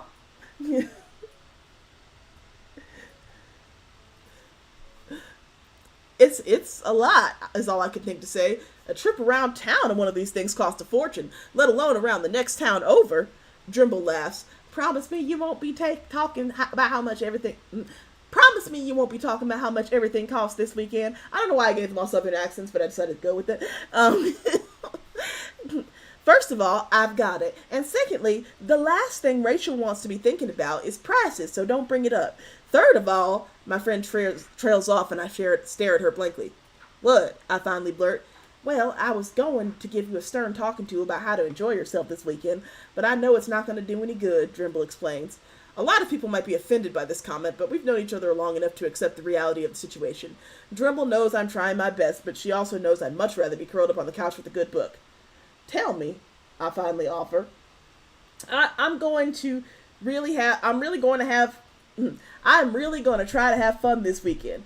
You know I don't like to party, but I'm going to give it my best shot.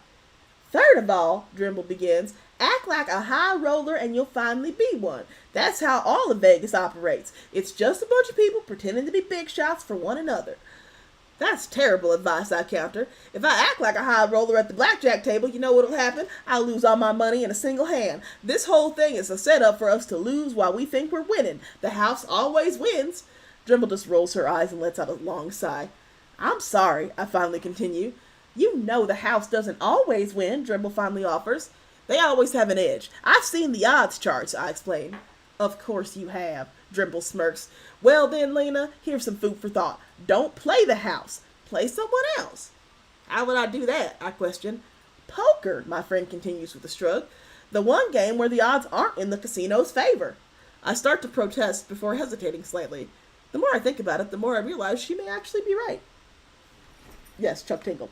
The first evening quickly becomes a blur of flashing lights and ringing bells, the whole night blurring together in a cascade of fragmented images and events. I know we have dinner at the nice restaurant that Drimble somehow gets us half off at.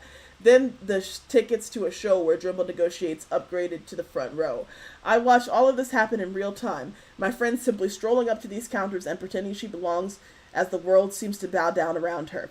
Over the course of the day, I've learned that she somehow arranged a deal on the limo that, thanks to a mutual friend with the driver, and that the hotel where we're staying at is part of an upgraded program that Drimble isn't a member of. Isn't even a member of. The billionaire forced me gay. The more this weekend wears on, the more I'm starting to actually believe all the things that she's been saying. Eventually, we wind up at a table in some club where the chocolate milk orders start coming and don't even seem to stop. Wow, they like chocolate milk too. Soon enough, even I'm beginning to loosen up. But just as I start to find my groove, the ladies decide to break things up and try their hands at a little gambling. Sure enough, the whole gang of us is wandering through the casino as I lag just slightly behind, calling out warnings over everybody's shoulder. The house always wins, I cry. Big mistake. It seems fun now, but in the morning, you'll regret it.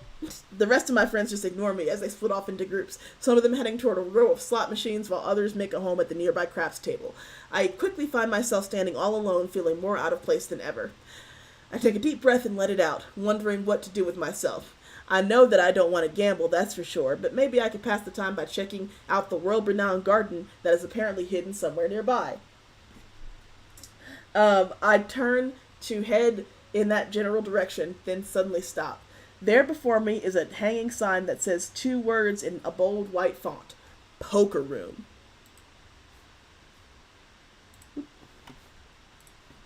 Okay. I'd be lying if I didn't admit to the slight pull that I suddenly feel. The draw of this hidden layer calling out to me in a powerful, unexpected way. Ever since Drimble mentioned the odds, the idea of sitting down for a little poker certainly has been lurking somewhere deep within my mind. As a highly logical person, the idea of calculating my moves and making the best decision I possibly can is pretty intriguing, and I played out more than enough hands as a youngster to know exactly what I'm doing at the table. Finally, I take a deep breath and head over. A man at the small counter with several large glowing screens behind him greets me. "Hey there, looking for a table?" I nod. "Yeah." "Then you come to the right place. Unfortunately, at this hour we only have one game going, but there is a seat open if you'd like it." "Sure. How much?" I question. "I got 100. The man frowned slightly, trying to let me down easily. "The game is $1,000 to buy in, minimum." Couldn't be me. "Oh," I blurt, almost bowled over by this number. "That's a lot." "It is," the man behind the counter confirms. "If you like, you can sit down at an empty table and I'll start up a $100 game for you when enough players show up." "When do you think that's going to be?" I question. The man glances at his watch and winces. "I'd say about 2 hours after sunrise." "That's okay," I reply, and then turn to walk away. Suddenly something stops me in my tracks. A faint voice in the back of my mind calling out for adventure and excitement. Bees Warm Gaming. Thank you for following. I know, this book is like surprisingly well written. I keep seeing visions of Drimble walking up and acting like she owns the place, and I keep seeing that work out in her favor. Granted, this is a little different, and poker isn't exactly something I'd like to take up a huge chunk of my life. I'm not going to pretend that $1,000 isn't a lot to me, because it is, but maybe just this one time I can let myself have a little fun with it. The thing is, if I do this, then I need to do it right. I can't go into this adventure with the mind that thinks I'm going to lose. I need to go in with the mindset that I've already won. I should do a week tour sometime. And I suppose, since being here for a weekend with my closest friends and have a hell of a time, I already have. I turn back and approach the man at the desk. "Actually, let's do the $1,000 table." I pay the guy behind the counter, and he gives me a stack of chips and leads me over to the only table going at this late hour. My gaze scans across the room, across the collection of other players, making mental notes about each and every one of them, until suddenly my eyes come to rest on a sight that causes my breath to catch in my throat. There, at the far end of the table, is the most beautiful unicorn I've ever seen. Her glorious mane flowing as if some magical wind is blowing across her. Her fur is white with lush streaks of pearly pink, sparkling majestically, though it's been dusted with a generous helping of glitter. I sit down on the one open seat, and immediately the game continues around me. 2 cards tossed out to every player. I'm so entranced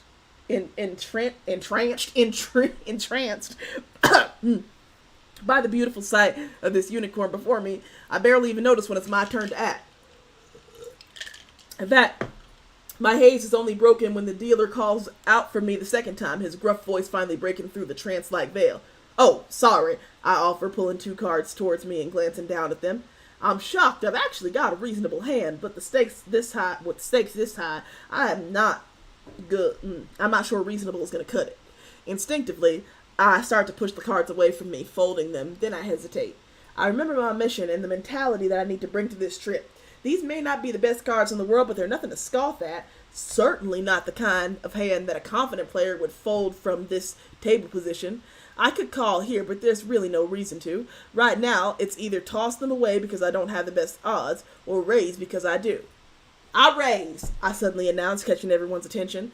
I push a sizable chunk of my chips out toward the middle of the table, then watch as a few players follow behind me and begin to toss their cards towards the dealer, quitting even before they began. I'm trying my best to remain a stoic poker face as this happens, but deep down inside I'm thrilled to see my brief moment of confidence paying off. The cascade of folds stop at the gorgeous unicorn. Once more, I find my attention focused squarely on the gorgeous creature. This is actually not a fanfic. It is a self-published book by Chuck Tingle. Possibly letting down my guard a lot more than I should. Right now, I should be trying me best, that's what it says. I should be trying me best to read the slight twitches of micro-expressions that dance across her face, getting to the bottom of their mystery. Instead, I find myself entirely caught up in the face itself. It's called, the book is called My Macaroni and Cheese is a Lesbian and Also My Lawyer, and this is a bonus story called A Lesbian Unicorn Goes All In on My Butt. Let's see. I finally,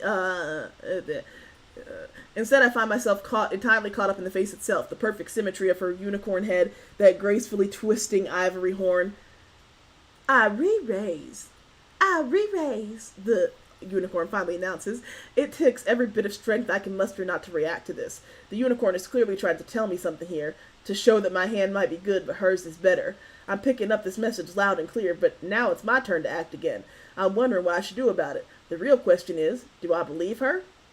It's okay to fold, the unicorn suddenly says, playfully, but also with a heaping spoonful of arrogance. Why would I fold? I asked her, keeping my cool. Because this is a big money table, the unicorn continues. I heard you talking to that guy up front. You're way out of your league. I don't know what to say to this. She's got me. Still, I refuse to let my cards go. Something about this interaction just seems a little off, like she's not exactly playing it straight. Simply telling someone to drop their cards is, after all, a little weird. There's a lot of layers at play here. It doesn't matter what league I'm in if my cards are better than yours, I finally reply. The second these worlds come tumbling out of my mouth, I catch the beautiful unicorn across me break slightly, a tiny flirtatious smile curling up the edge of her lips. At least that's what I think I see in this incredibly brief moment. To be honest, it's hard to tell, especially with all this adrenaline pumping through my system. What's your name? The high roller unicorn asks. Lena, I inform her. You? Megan, the unicorn replies, then sits back in her chair. She's showing off just how comfortable she is, oozing with confidence and swagger. Well, Lena, if you're so sure you have the best hand, then why don't you re-raise? You've got enough to work with. I glance over at my enormous stack of chips. She's right, but the money that's already in the pot ain't no laughing matter either. Re-raise, I finally say, pushing half my chips forward. $500 of my money in the pot now. Megan the unicorn high roller doesn't even wait a single second to pass by, instead calling out two words that turn my blood to ice cold. All in. All in, the dealer replies back, tossing out a marker of green felt on the green felt of the table to confirm what was said. Alarm bells are going off in my head now, and it suddenly hits me what a terrible idea all of this was. The second I got into that limousine, I knew I was in for a bad trip, and now look what I've got myself into. You look worried, the high roller unicorn observes. I thought you had the best hand. Right now, I could fold and walk away with the $500 I have left.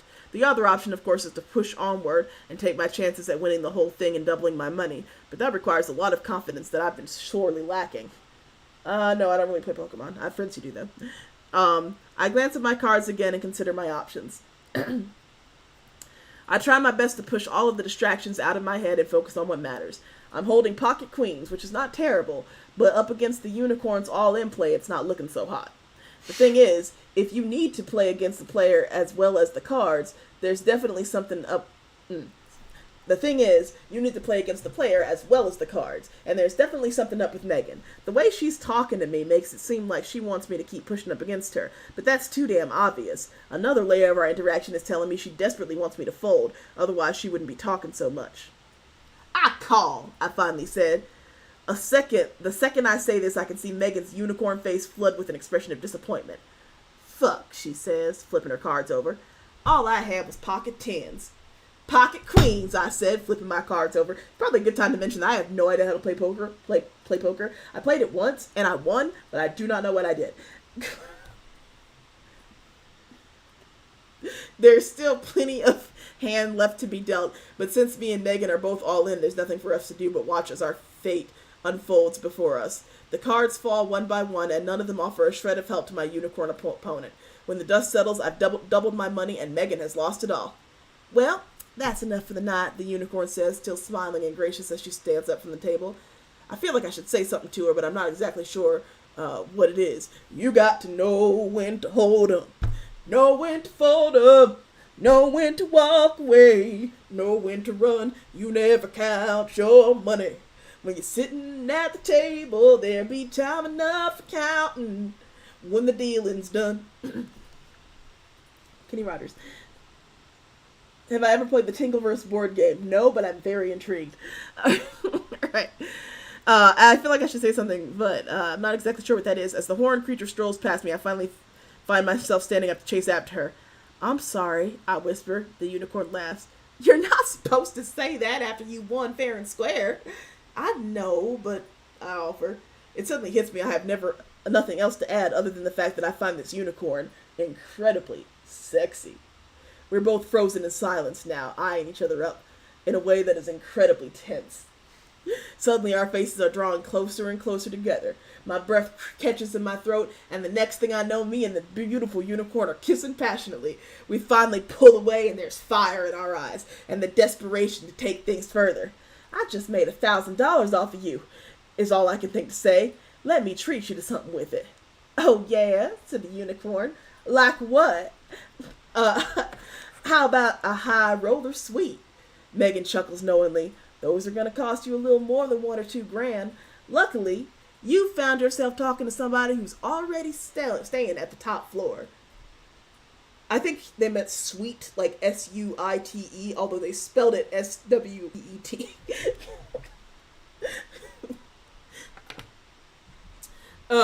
The second we get inside the unicorn's penthouse, our clothes are coming off, torn away from anxious and excited bodies. The unicorn is perfectly toned and looking absolutely ravishing in the desert moonlight that streams from the floor to ceiling windows, making up the central living area.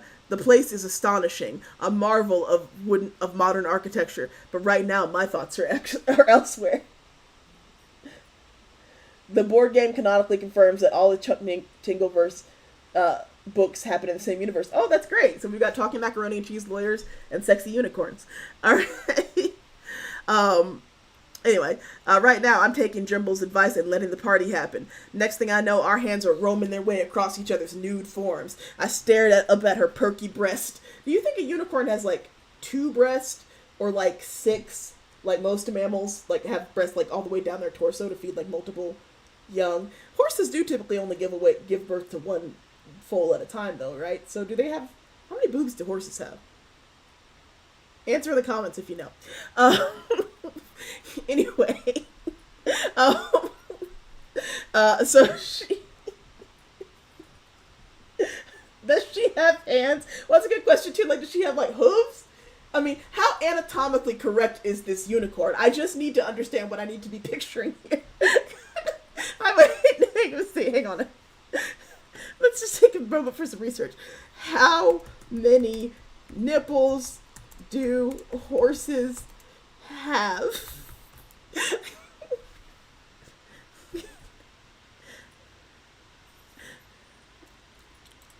8 fascinating facts about horse nipples. Female nipples have nipples. Female horses have nipples, but we call them teats. There are 2 teats or mammary glands in female horses, each 2 to 3 inches and used to milk. Okay, so they have 2 teats. So horses do have 2 boobs. So she's got big horse boobs? Horse boobies?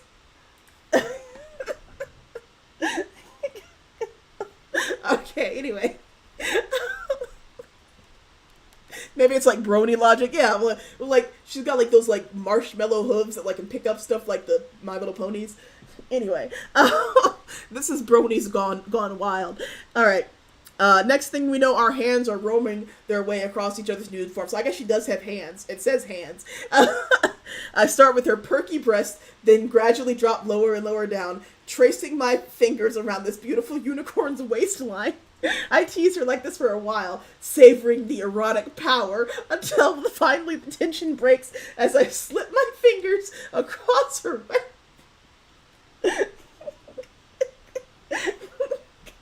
horse body with human hands across her wop. Megan lets out a soft whimper, tossing her mane back and neighing slightly as I begin to slowly massage her. I feel her hips pumping against me as I'm doling out the pleasure, allowing myself to fall to the rhythm of her body. Soon the unicorn is touching me like this as well, gently rubbing my clitoris as we hold each other close. The sensations completely overwhelming. As she gently rubbing it with her horse hand. Finally, it's too much to take, and I break away, grabbing my unicorn lover by the hand and leading her over to the enormous couch, which sits staring out across the lights of the Las Vegas Strip below. I push Megan onto the cushions and then seductively slide down to my knees before her, kissing my way all the way across her perfectly sculpted body.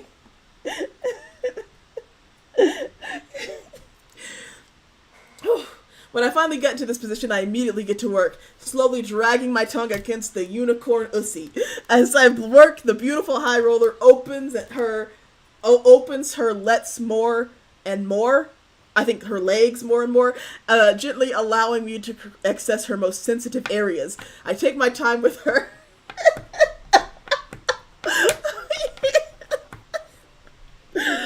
Oh boy. Oh boy. I take my time with her, still paying close attention to the way that she pumps her hips and trying my best to match her erotic groove. Soon enough, I'm slipping my fingers within, pumping them in a counter rhythm to the movements of my licking tongue. The combustion of sensations appears to be working, because now the soft moans that have been falling out of the unicorn's mouth have evolved into a blissed out mantra. Just like that, Megan, the unicorn groans, getting louder and louder with each passing round. Soon enough, she's crying at the top of her lungs. Not a care in the world who hears us. Just like that, eat that fucking horse ussy like you mean it. She grabs the back of my head. There isn't much context, I assure you. She grabs the back of my head and pushes me deeper into her, clearly close to the edge, and suddenly toppling over. So immediately, the unicorn's entire body is convulsing in a state of mighty climax, utterly beside herself with pleasure. When Megan finally finishes, she falls back into the couch cushions in a state of utter exhaustion. Of course, this relaxed feeling doesn't last for long. As soon as the unicorn is riding her second wind, and soon enough, the unicorn is riding her. Soon enough, the unicorn is riding her second wind, pulling me up onto the couch next to her. She positions me so I'm in like a doggy style position with my ass popped out towards her as I wiggle it playfully from side to side. Horse ussy. I went. You're not high enough for this? Better fix that. Nothing like a vape pen to get you through these hard times.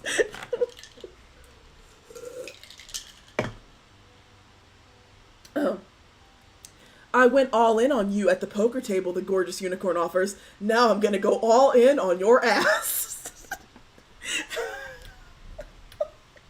The high roller immediately dives deep, eating my butthole from behind while I squeal with excitement. The sensation is strange and unique, but ultimately quite satisfying. This is especially true when the unicorn starts to get her fingers involved in once more, massaging me in a quick yet delicate circles. She knows exactly what I need, and I combined with the deep dives of her unicorn tongue into my butthole. Oh, I thought she was going to go in with the horn. That seemed more, like, logical. I'm seconds away from the most powerful of my life. Oh my fucking god, I screamed, gripping the couch tight as I threw my head back and screamed with pleasure pleasure erupts from deep within me, quaking hard, every muscle of my body expanding and contracting in unison. When I finally finish, I collapse into the cushions, panting hard. The high roller unicorn curls up next to me, and the two of us embracing as we stare out across the city lights below. That was amazing, I gush. Likewise, Megan offers in return. You have somewhere you need to be, or would you like to stay over? My flattered by her offer, suddenly realizing how much more is going on here than a one-night stand. I'm with the bachelorette party this weekend, but tonight we've already split off for the evening, so I think I'd like to stay. You sure? The beautiful unicorn double checks. I nod. Trust me, if they could see me now, they'd be proud. I'm not really one to seize the day, or the night for that matter. Could have fooled me, Megan offers. I already did downstairs, I reply with a smile, pulling her in and kissing her deep. So that was Christy Author. So that was the second one. My macaroni and cheese is lesbian and also my lawyer, and the unicorn lesbian goes all in on my ass. According to the last couple pages of this, Chuck Tingle also offers dinosaur tinglers such as my billionaire triceratops craves gay ass, gay T-Rex law firm executive boner, Gagent brontosaurus, the butt is not enough, Professor T-Rex teaches me gayness, lonely author pounded by dinosaur social media followers, President Donald Loch Ness Trump pounds America's butt, Pharma Bro pounded in the butt by a T-Rex comedian Bill Murphy, and a clan of Triceratops rappers trying to get their album back.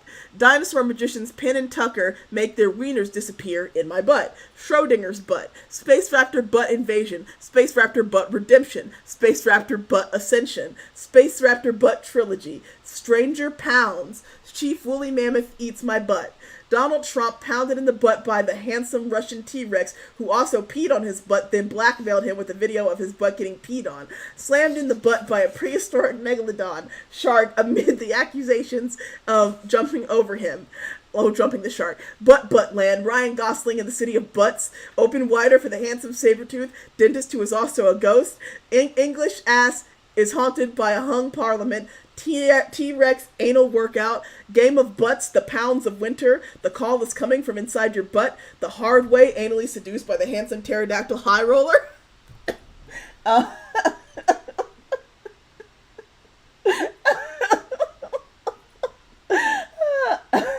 the writer okay? Oh, there's more. Rudolph the Red-Nosed Butt Raptor, slammed in the butt by a poorly rendered computer-generated blue genie. Revenger's butt game, ant guy gets too small and goes into Thanos' butt and then gets big and hard. Your Honor. Do you hear that one, baby? Huh? Do you hear this one? It says, Revenger's butt game, ant guy gets small to go into Thanos' butt then gets big and hard. Your Honor, pound my butt. Chuck's Dinosaur Tinglers Volume 1, Chuck's Dinosaur Tinglers Volume 2, Chuck's Dinosaur Tinglers Volume 3 through 9, Unicorn Tinglers, taken by the gay unicorn biker, my ass is haunted by the gay unicorn colonel. Is that a sequel to the thing? Oh, I was reading one of their books. I'm just reading. Yeah, there's other ones. This guy's written hundreds of books. Is that the sequel to the unicorn one? Oh, it might be. My ass is haunted by the gay unicorn colonel. Excuse me. Pounded by the gay unicorn football squad. Unicorn butt cops beach patrol. Anally yours, the unicorn sailor. Top porn turned gay by the unicorn pilots. Hunter dentist pounded in the butt by Cecil and the handsome unicorn. Butt wars, rogue buns, fake news, real boners, help heavy metal unicorn lawyer sings into my butthole, legally, Chuck's Unicorn Tinglers Volume 1, 2, 3, and 4, Bigfoot Tinglers, pounded by President Bigfoot, Bigfoot sommelier butt tasting, seduced by Dr. Bigfoot, attorney at large, Bigfoot pirates haunt my balls, the course of Bigfoot butt camp, Bigfoot settlers claim my butthole, damn Bigfooterization parties in my butthole. With his butthole lifestyle, 8-butt Bigfoot buckaroos hate my butt and pound it. Polka butt go, polka pounded by them all. The butt files, case of Bigfoot's wiener butt night, buttle royale.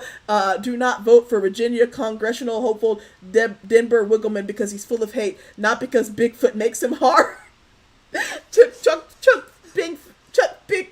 I've lost the ability to read. My body is trying to, like, counteract this by taking away my ability to read. Chuck's Bigfoot Tinglers, Volume 1 through 4. I'm gay for the living billionaire jet plane. Trained by the object by the living biker train. Pounded by the gay color changing dress. Turned gay by the living alpha diner. Glazed by the gay living donuts. Pounded in the butt by my own butt. Pounded in the butt by my book called Pounding in the Butt by My Own Butt. Pounded in the butt by my book called Pounded in the Butt by My Own Butt. My book pounded by the butt by my own butt, pounded in the butt, pounded in the butt by my book. I think I'm having a stroke. Pounded in the. What? Oh my god! Pounded in the butt by my book, pounded in the butt by my book, pounded in the butt by my own butt. Hey, Acto Violet, you've come at a great time. Let's see. Pounded in the butt by my book, pounded in the butt by my book, pounded in the butt by my book, pounded in the butt by my own butt. Buttception, a butt within a butt within a butt within a butt. Vampire butt pounds my butt. Shared by the Chocolate Milk Cowboys, reading by my reaction to the title of this book, Angry Man Pounded by the Fear of His Latent Gayness Over a Dinosaur Transitioning into a Unicorn, Slammed up the butt by my hot coffee boss. The state of California stalks my butthole, pounded in the butt by my leaked Mashley Addison data. Campy birthday Frankenstein now pound my butt. Pressed in the butt by my inclusive holiday coffee cups. Monday pounds me in the butt. Creamed in the butt by my handsome living corn. Slammed in the butthole by my concept of linear time. Pounded by my handsome ghost boats. There's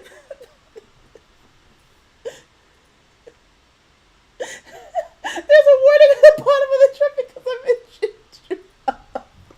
Oh my god! I suspect that this, let's see, this thing about the oppression of the coffee cups.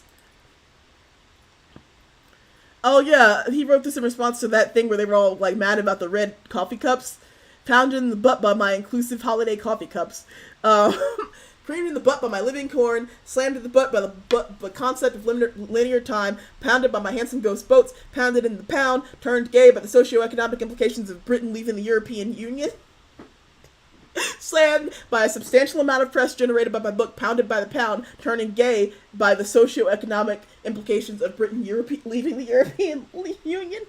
Slammed in the butt by Donald Trump's attempt to avoid accusations of plagiarism by removing all facts of concrete plans from his Republican National Convention speech.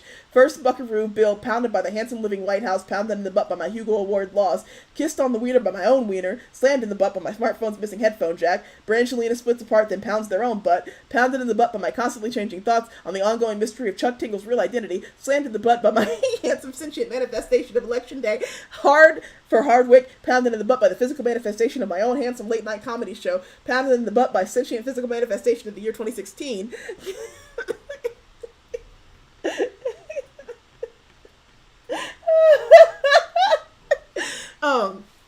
Redacted in the butt by redacted under the Trump administration, Trump administration, pounded by the sentient manifestation of my own incorrectly announced Best Picture winner, Donald Trump, pounded in the butt by his fabricated wiretapping scandal made to redirect focus away from his seemingly endless unethical connections to Russia, the handsome Pretendo swap joysticks and portable screens slam my butt while also allowing me to control the game, pounded in the butt by my sentient man manifestation of my own ignorant climate change denial, pounded in the butt by my second Hugo Award nomination, Donald Trump's ass haunted by the handsome ghost of incriminating tax returns, pounded in the wallet and the butt by the failed Fiber Music Festival. Firefest reference. I'm in love with the handsome mummy race car in my butt.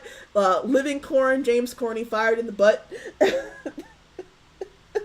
Pounded in the butt by my book, pounded in the butt by my book, pounded in the butt by my book, pounded in the butt by my book, pounded in the butt by their own butt, slammed by my handsome fidget spinner, pounded in the butt by Kofefe.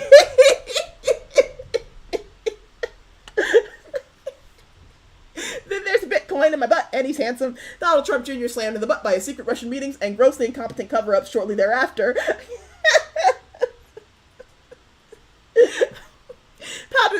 fact that it took less time for this book to be written and published than the entire length of the Tony Scaramucci's term, Scaramucci's term as the White House Communications Director.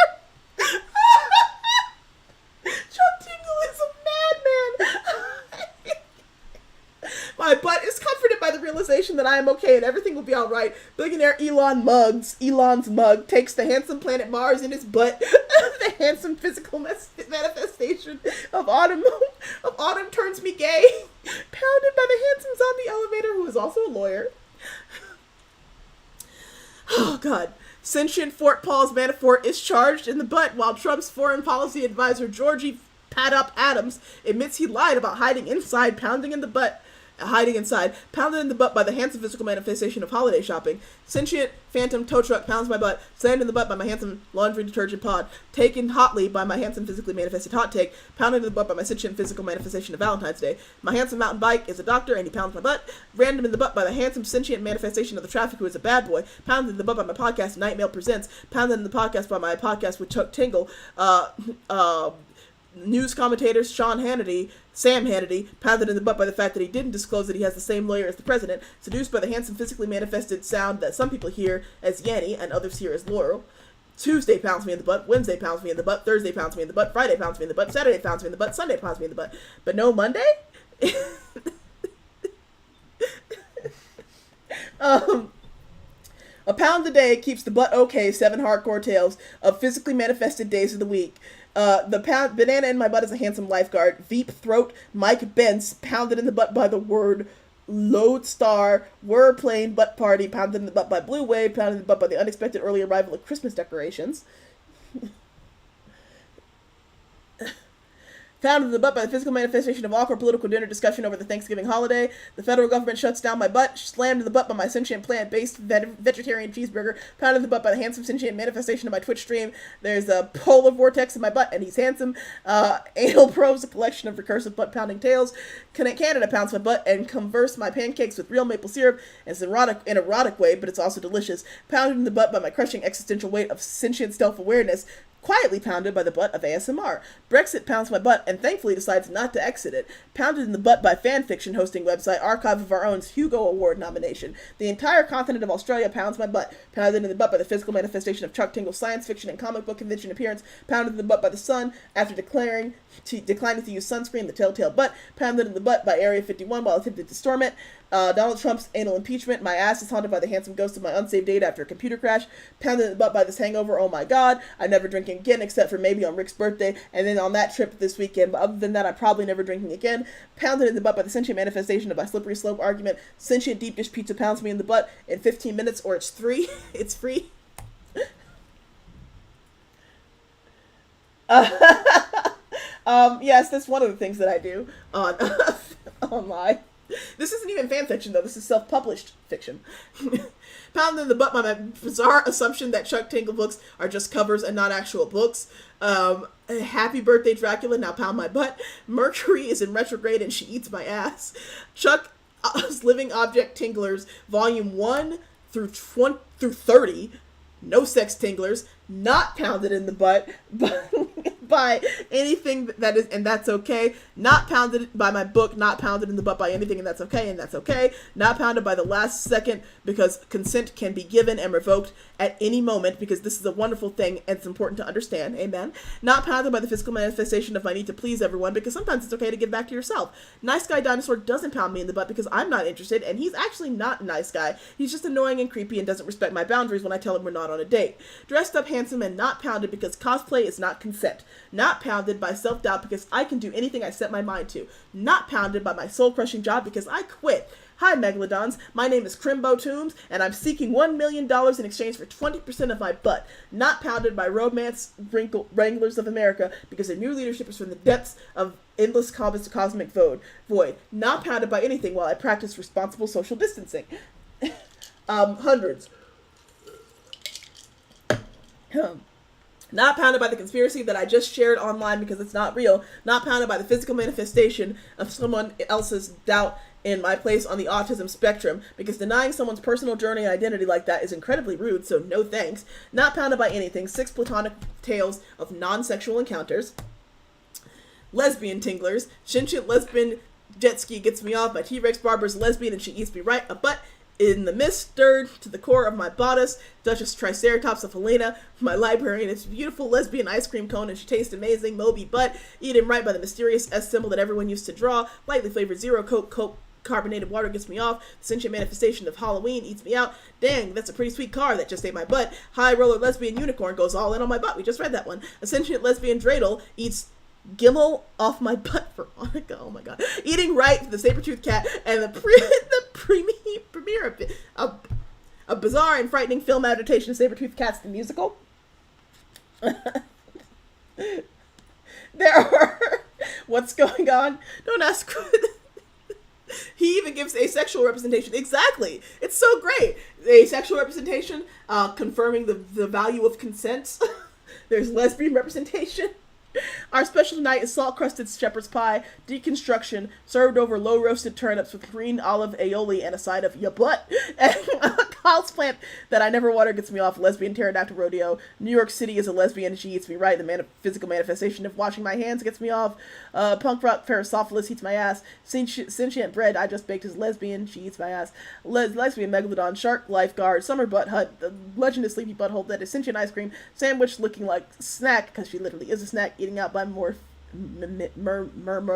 Mermoped Cove. Ladybug on a Ladybug, 7 lesbian tales of the Tingleverse. Ladybug on a lesbian, 7 lesbian tales of the Tingleverse, Volume 2. Ladybug on a Ladybug, 7 lesbian tales of the Tingleverse, Volume 3. I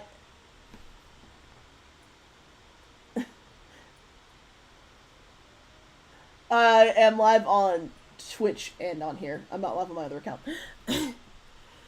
Trans tinglers pounded by my handsome Bigfoot pilot, a trans buckaroo. Oh, there's trans representation too. These are the trans tinglers. Trans buckaroo tail pounded by the handsome living song that's been stuck in my head. A trans buckaroo tail. The last missing piece of a jigsaw puzzle that I've been working on all week is handsome and he'll pound me in the butt once I find him. A trans buckaroo tail. Lesbian roller coaster barista gets me off a trans buckaroo tail. There are also bisexual group tinglers. Bisexually sandwiched by my sentient peanut butter husband and our new living jelly girlfriend. My husband and I find a unicorn and she's a Bigfoot, and also my husband is a dinosaur. We are loving bisexuals and they are living bicycles. She is a sentient shampoo and he's a living conditioner who wants to pound me in the butt. Bisexual, polyhedral, role-playing, dice orgy, sentient, bisexual, ketchup and mustard gets me off, bisexually banged in my living left, by right, wireless headphones in the sun and moon bang me, bisexually.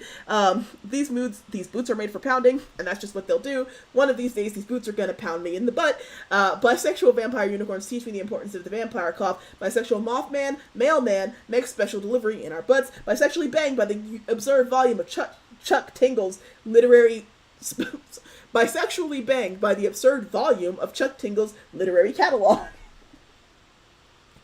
These are basically tongue twisters. Sentient bisexual tennis balls. Yes, he did make a trans Harry Potter book to say fuck you to J.K. Rowling. I'm telling you, Chuck Tingle is based.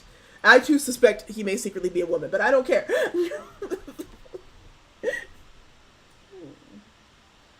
Let's see. Bisexual mothman makes a special delivery in our butts. Bisexually banged blah, blah, blah. Sentient bisexual tennis ball plays mixed doubles in my butt. At Paris, lesbian tractor witch makes become hard. Bisexual buckaroo, 7 by groups, encounters in the Tingleverse. Bisexual buckaroo, 7 by groups, encounters in the Tingleverse, Volume 2. Self-help. Dr. Chuck Tingle's Complete Guide to Romance, Complete Guide to Sport, Complete Guide to the Void, Complete Guide to Film, and Complete Guide to Time. Excuse me. Helicopter Man pounds dinosaur billionaire in the ass, a novel. But get in, the final days of pounding ass. Trans wizard Harry Porber and the bad boy Parasophilus, an adult romance novel. Scary stories to tinkle your butt, 7 gay tales of terror. Scary stories to tinkle your butt, 7 gay stories of terror. Volume 2. Pounded by politics, 9 tales of civil butthole diplomacy. Pounded by politics again, 9 more tales of civic butthole diplomacy. Breaking the 4th butt, 8 hot to trot meta tinglers. Breaking the 4th butt, Volume 2, 8 more hot to trot meta tinglers. Handsome sentient food pounds my butt and turns me gay. 8 tales of the hot food and beverage love. Oh, the places you'll blow. An adults only collection of sentient location erotica. The Tingleverse role playing game, interactive fiction. Tingleverse official Chuck Tingle role playing game. There's an official RPG of Chuck Tingle. Oh my god. The Monster Guide, Living Object Handbook, Void Campaign Setting, Escape from Billings Mall, a select your own timeline adventure, and Trouble in Tanglewood, a select your own timeline adventure. Whew! That was 10 straight pages of books, all of which are purchasable on Amazon.com. So if you want to patronize Chuck Tingle, there's quite a library to enjoy.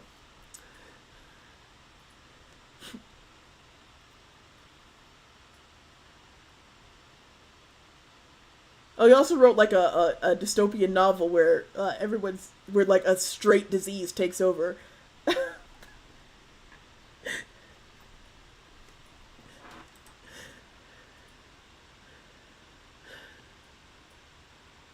This is the whole novel. High ratings too. Did I enjoy myself? Sure. I certainly I certainly had an experience. I certainly had an experience. Did y'all enjoy it? Is the question, because I believe that that was a real journey for us all to go on, and I really hope that you all enjoyed it.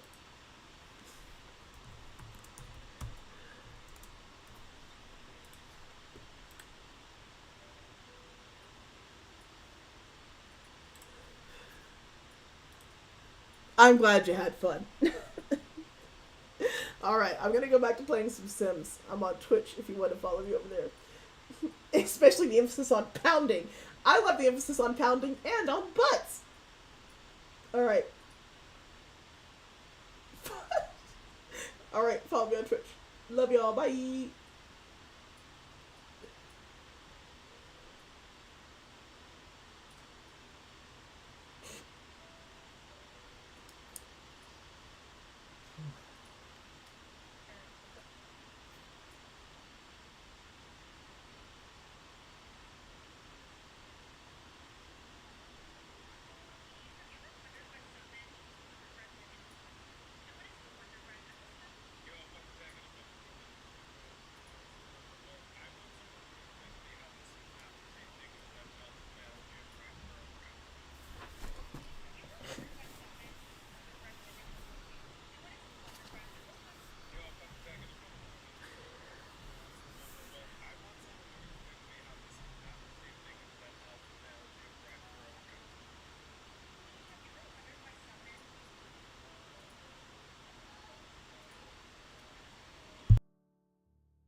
When I was a kid, I used to like to do musical theater. This community theater, and the community center also had a small library, and the books were all donated. And they were 99% Harlequin novels. So me and the other kids used to look at all the covers with the shirtless paintings of Fabio or Fabio-esque guys. We had my church growing up had a library, and they had a collection of like vintage Nancy Drew books. Which, for those who don't know, Nancy Drew, like the first 20 Nancy Drew books were all republished, and like there's a different version of them that's in print now. They like the first 20 were taken out of print or reprinted in a different way to edit them because they were like super politically incorrect because they came out in the 30s. But the library had old copies of the books, and I like to collect the old ones, just, you know, to have them and to have access to the ones that were no longer in print because they had like 5 extra chapters, a little bit more detail about the characters, and they were just generally more interesting, although, like I said, they were, you know, they had less than politically correct descriptions of black people and stuff like that. And so I'd ask the library people at the church if I could trade in those books. They said if I could get them a new copy, then they would trade me for the old copy. So I would sometimes, when I would save up some money, I would get the new copies at Books A Million, and I would trade them in to take the old copies. So I have like 5 or 6 original copies of Nancy Drew books from like the 30s.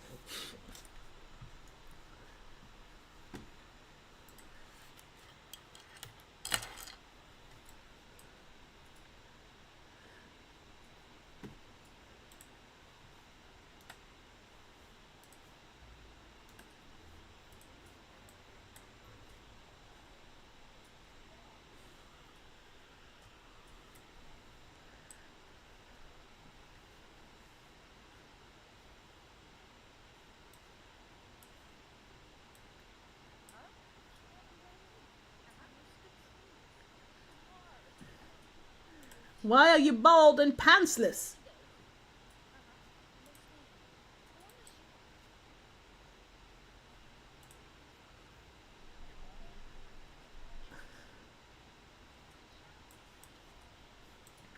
I wonder if you can shoot a robot. Oh my goodness, JJ wants to see some blood.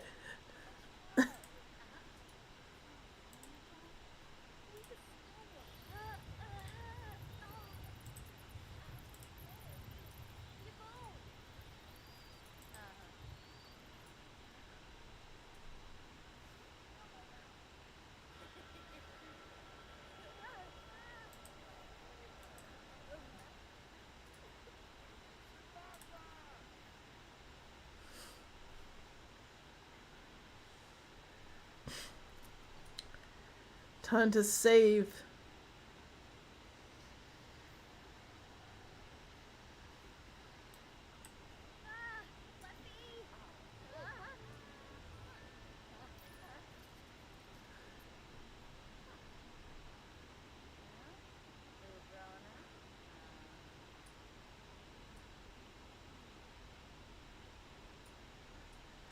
The robots have been there for a while. I don't remember what pack they come with.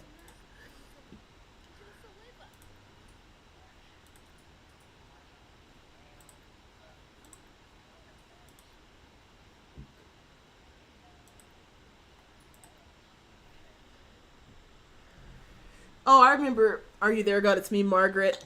I think the version I had didn't have the belt thing because I would have also been confused by that.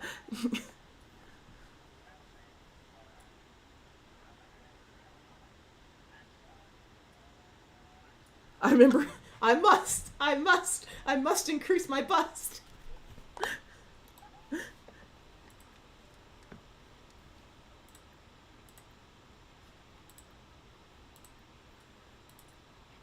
Can I not shoot him?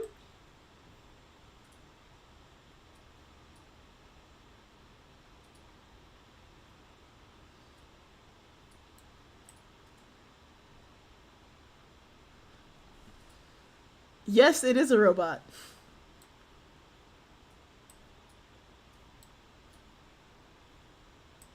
We're gonna try to kill him. What, you can't kill him because he's baking something? That's bullshit.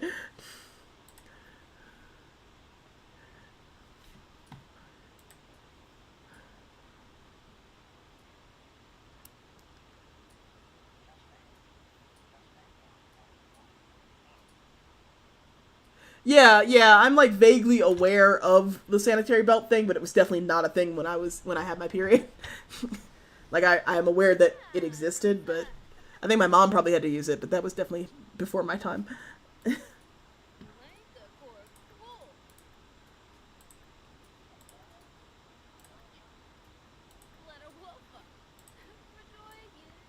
Shoot him! Shoot the robot! Shoot the robot! Oh, it's a trick or treater.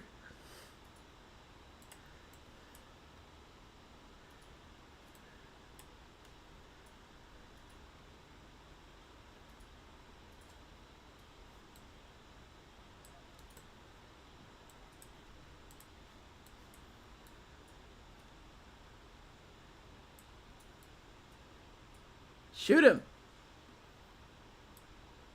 Oh my god, why do you keep moving back? Just shoot him! There we go.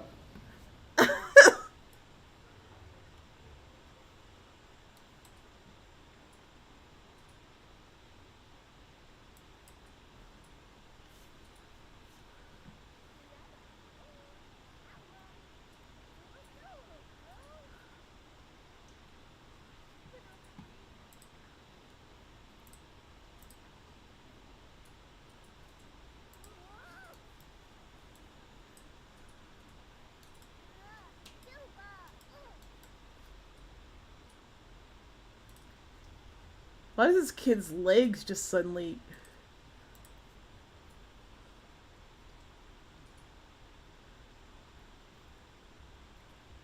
Knock out that child!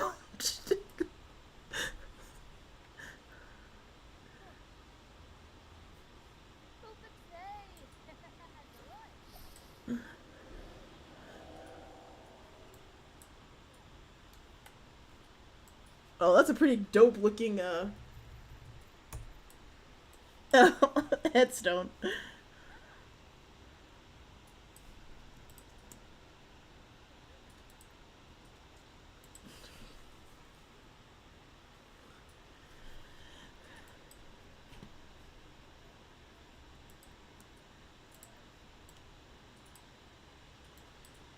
Alright. Somebody redeemed 2 more murders, so...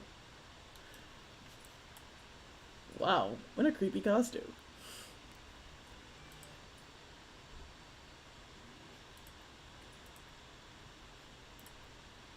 Let's, stab with a candy cane. Make it seasonal.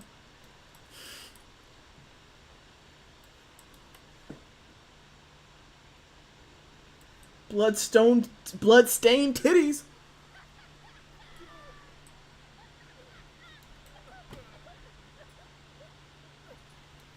Damn, I didn't know that the candy cane was gonna be that big!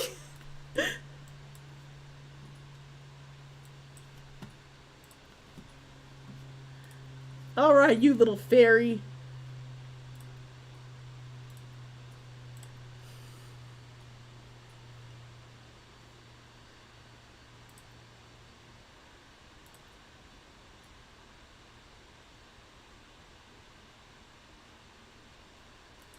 Time to give you death from above.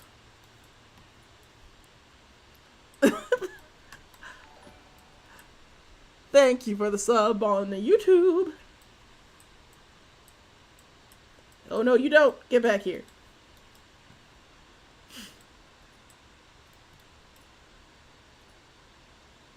I have to admit the costume's kind of cute.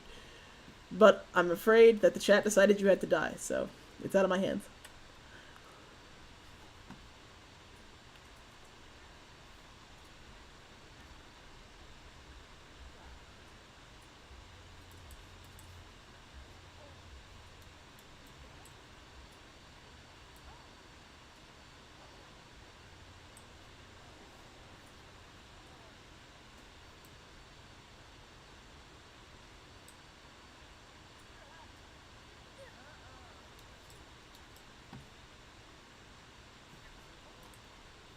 A failed murder attempt?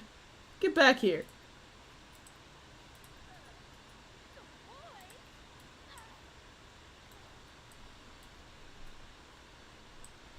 There's no sense in hiding. You will die. You will pay the price. I will take a life. You have been warned. There is nowhere to run. I'm choking you with the grilled cheese. What a weird way to kill you.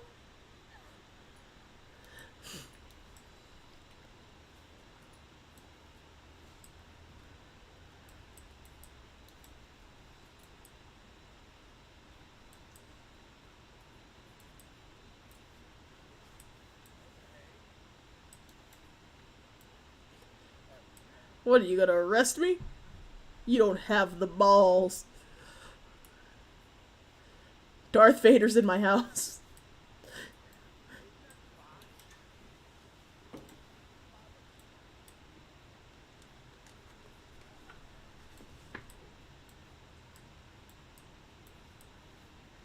I'd say this kid's self-preservation skills are a little lacking. You see a person, you go to trick-or-treating, you see somebody covered in blood, you go into their house.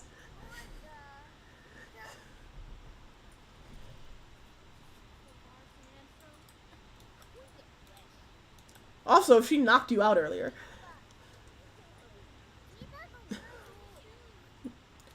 True, there are multiple cops in my house. Hello, Sherry. And little fuzzy baby.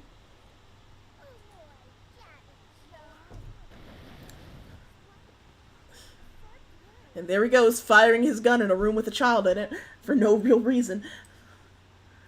Typical police. Oh no, I've been arrested. I'm in jail now. Sure, do you mind? You're like sitting on my butt. Stop it.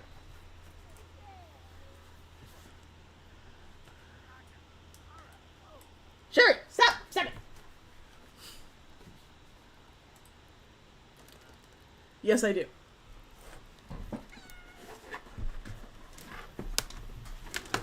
Oh god. This is Shuri. She's a Black Panther. Get it?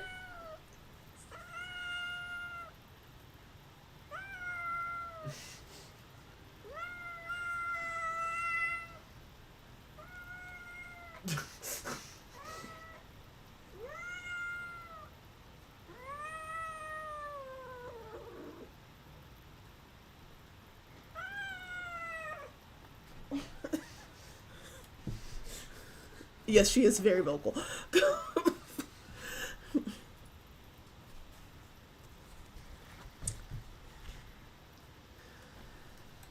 I don't know where this fire came from.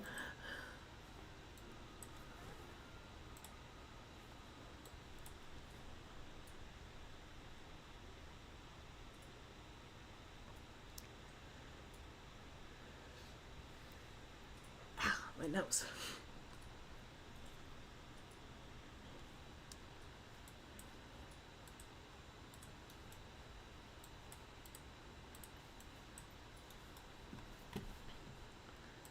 Oh, let's check out my weed farm.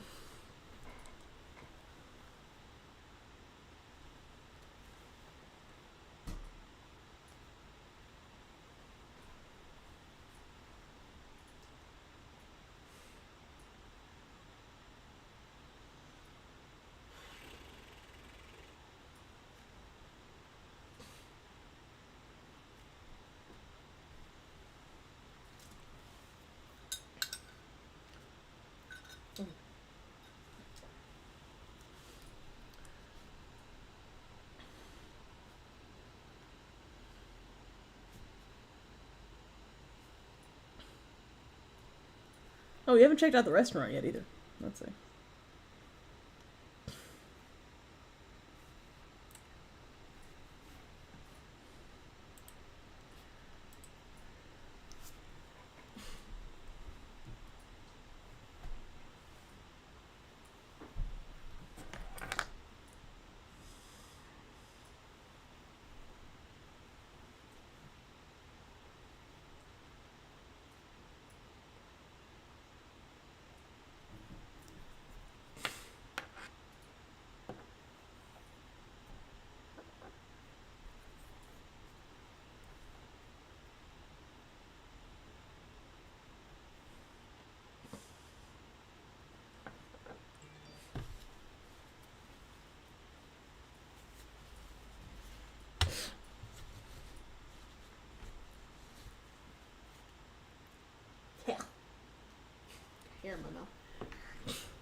Because I had hair in my mouth.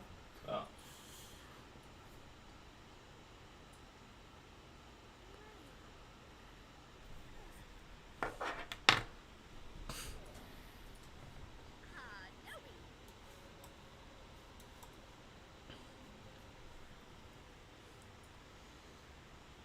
Sims is great, man.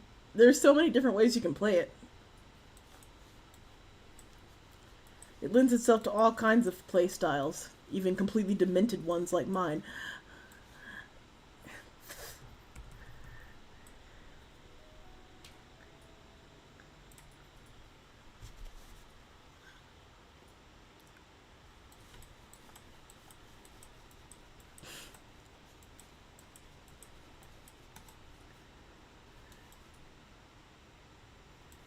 Well, I need this purple haze to hurry up and finish curing. But anyway, let's go off to the restaurant.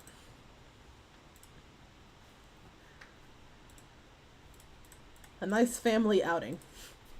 Just me, my 3 clone sisters, my baby, my partner, and the porcelain doll that lives with us.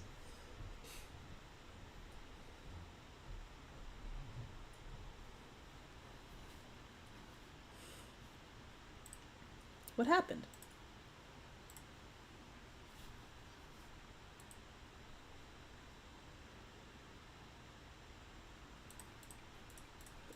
Or if you want, you could just torture them.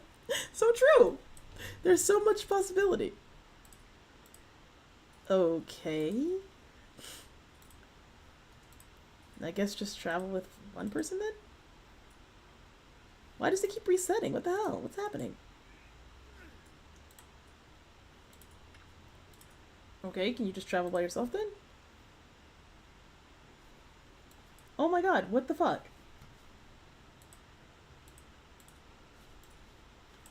Something is going glitchy.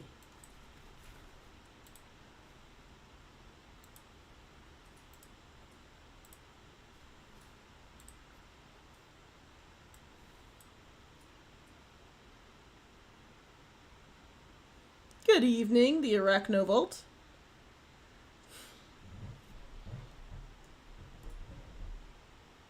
I've already had a pretty eventful stream. I read a literary masterpiece, 2 literary masterpieces actually.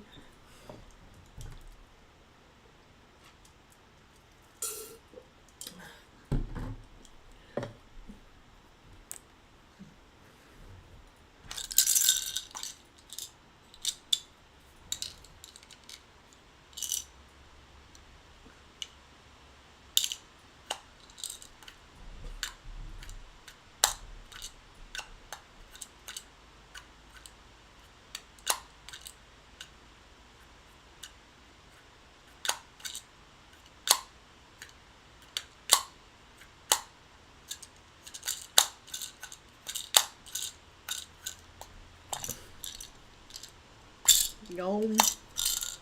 Yom. Alright.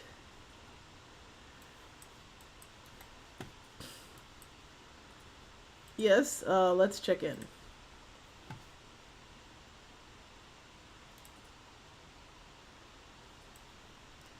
I'd like to request a table, please. I may be a clone, but I'm my own independent person.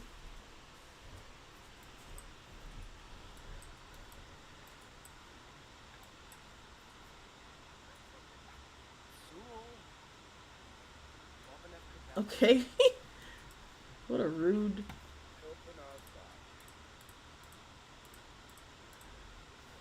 Well, they really have they capture the essence of being a burnt out service worker.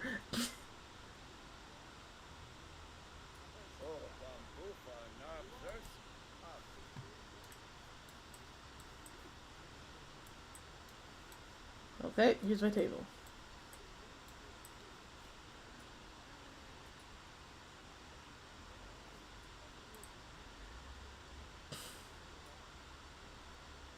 Okay, I'll order.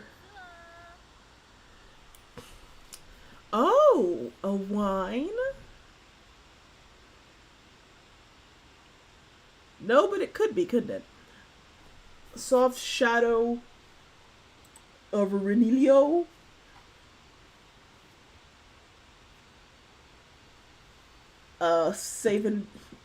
Savory bacon love petals. For my main course, I'll have volcano pasta and vertical bear. Oh, actually, vanilla seashells.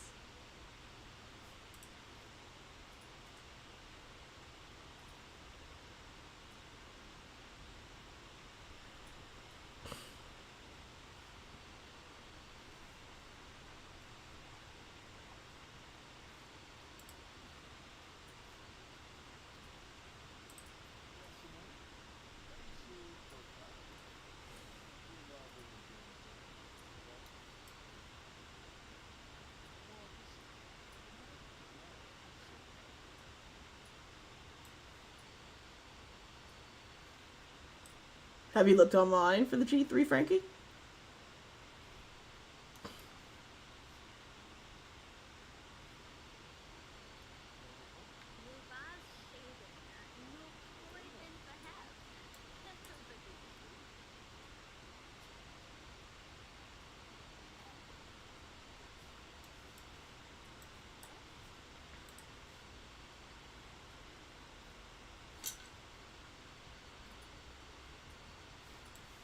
Where are you going? Your food. You just ordered your food.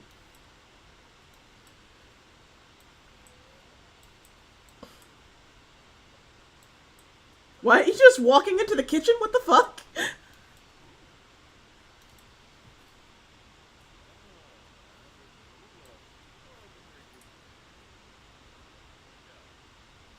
Oh, that's fair.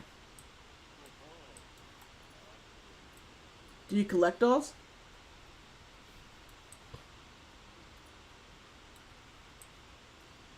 Wow, that's a stacked chef. Jesus.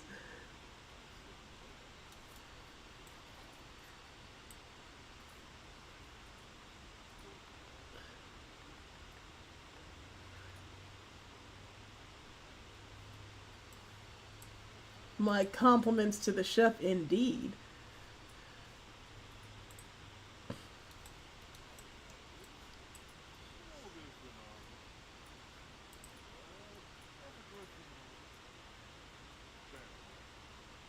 Nice. Dolls are a fun thing to collect. I used to collect like porcelain dolls a little bit.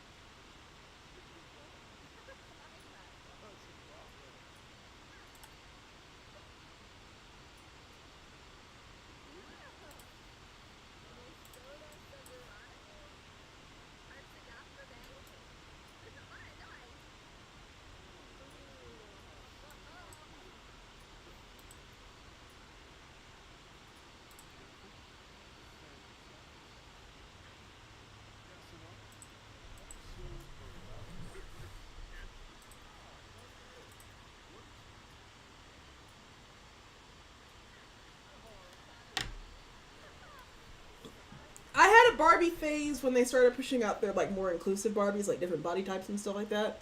And I still have a few of those, but they haven't done anything that interesting lately, like you said.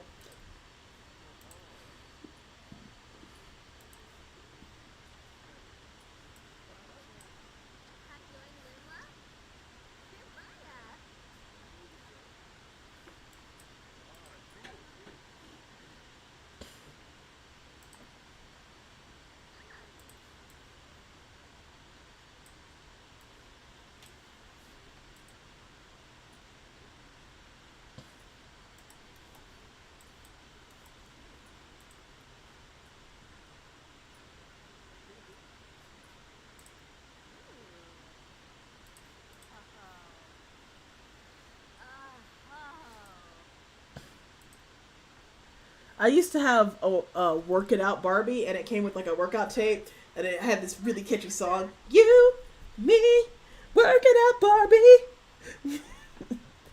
I like that one. Plus, she had like fully articulated limbs, so she could like move her arms.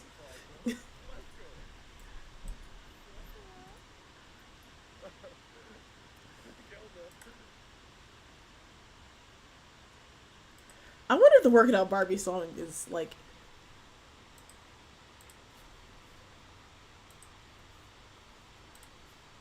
Surely that's like on YouTube, right?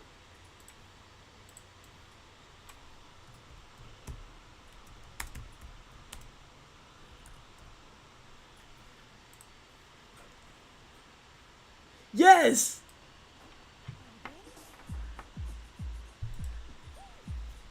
I totally had this tape. I had this doll.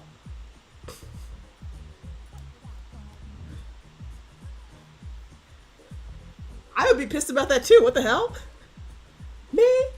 Working out Barbie? Me? You?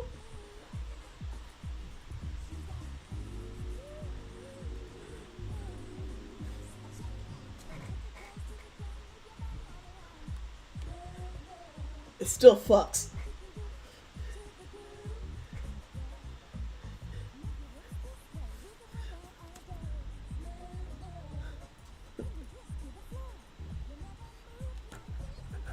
Amen.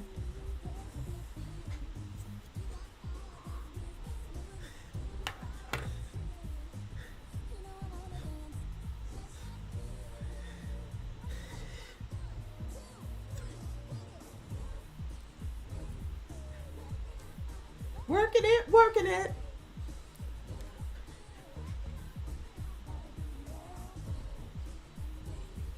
Working out Barbie.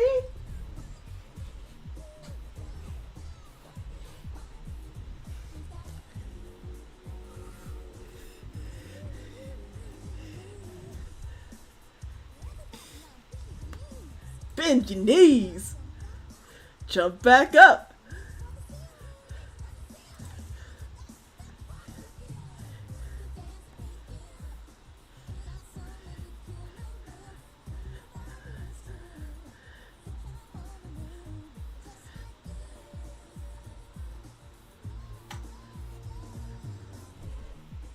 Me, working out Barbie. Me, you, working out Barbie. Me, working out Barbie. Me, you, working out Barbie.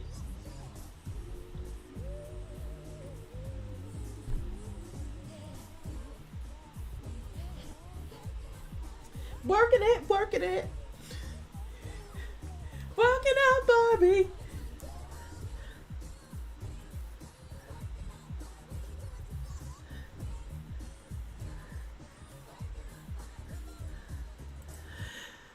That still slaps.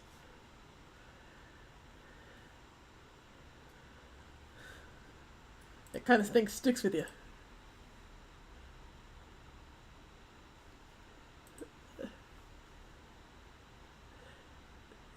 Several people saying their moms inside of their ED by giving them the workout Barbie. Ooh, yeah, I guess I could see that. That wasn't an issue for me. I never really.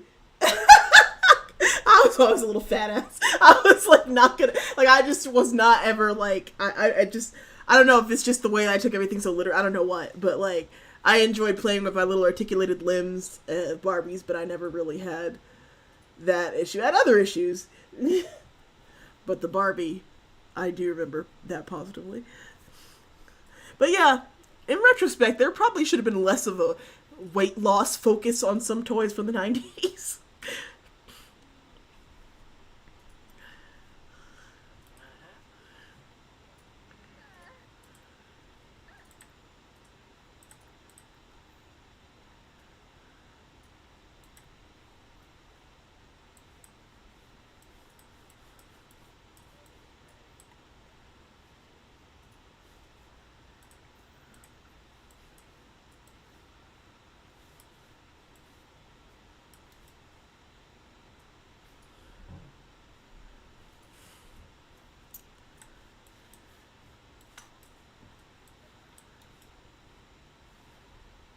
I wonder if you could start your own restaurant.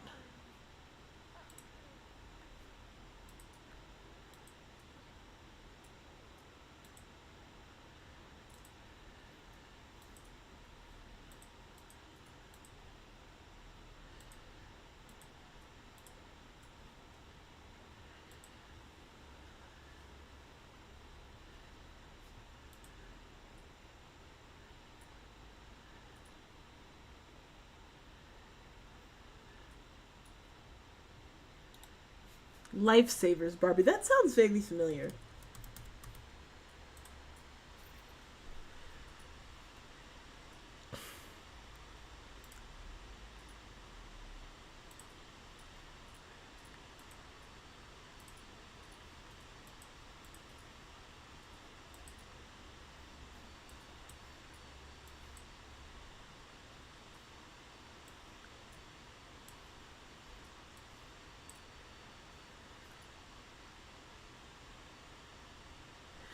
I shall open the highest end, fanciest restaurant in town. It will be in San Myshuno. The fanciest. No, maybe not. It will be in DeSoul Valley, the place for celebrities. And it shall be on one of the large lots. We'll buy this lot.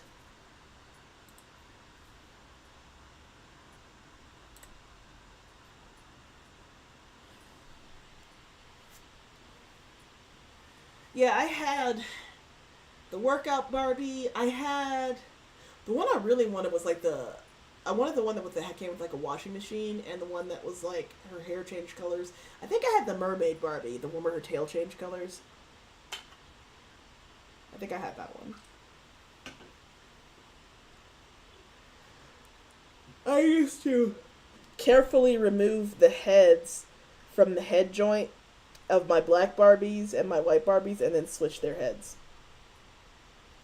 Like, I learned that you had to do it, and like, you could just rip the head off and shove it down on there, but then it looked like they didn't have a neck. But if you were very careful, you could remove it from the head joint without actually breaking the head joint, and then you could just slip it back on, and it was fully articulated.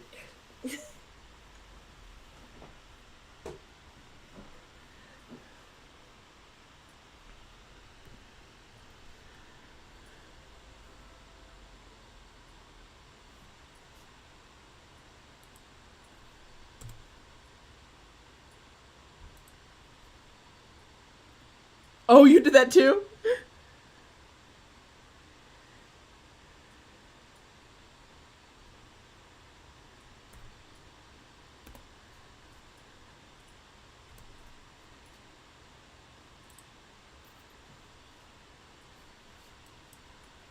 Okay.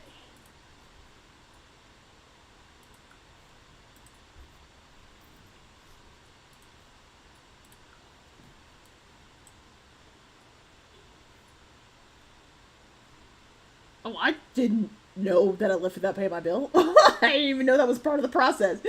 Not much of an escapism, I guess. I assumed that you would automatically just charge me when I got the food.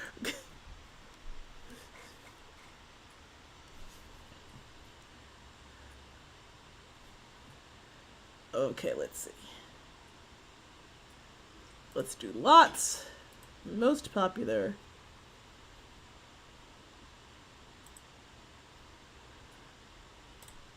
$40 by $30. And lot type. Restaurant.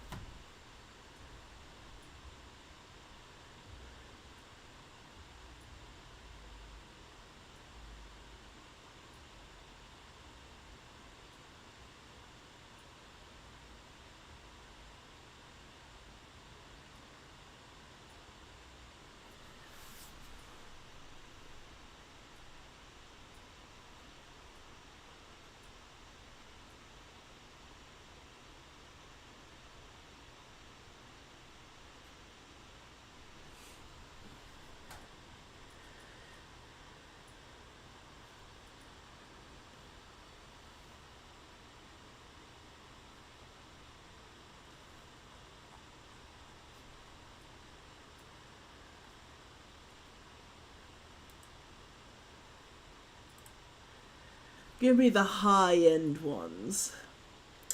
The expensive restaurants. I only had a couple of Polly Pockets.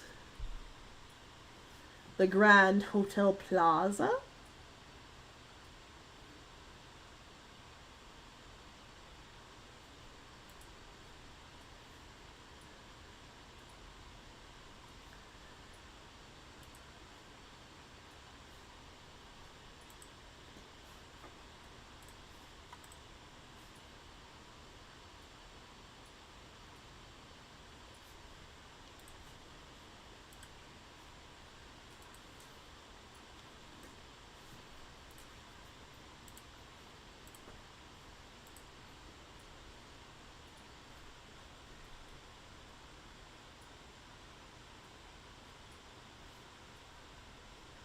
approximately 59.5% of new restaurants fail within the first year. Well, damn.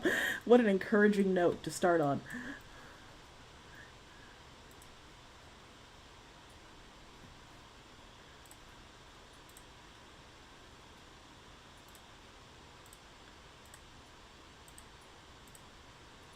No, I would actually never want to run a restaurant. I've seen enough kitchen nightmares to know that that's just not for me.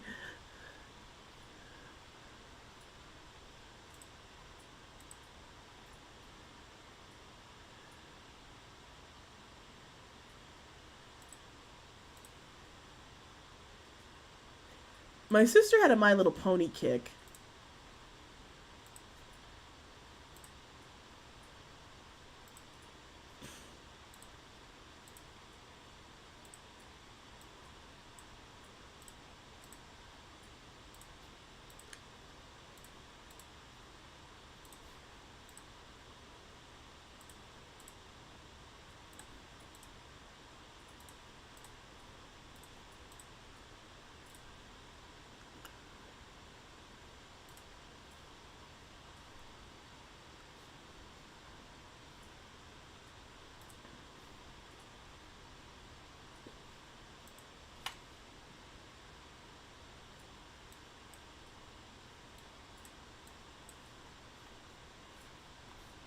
Okay.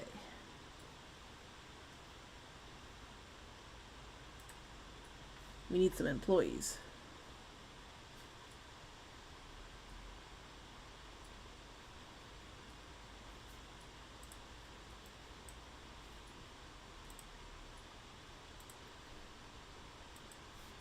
Even, it's time to get good at cooking.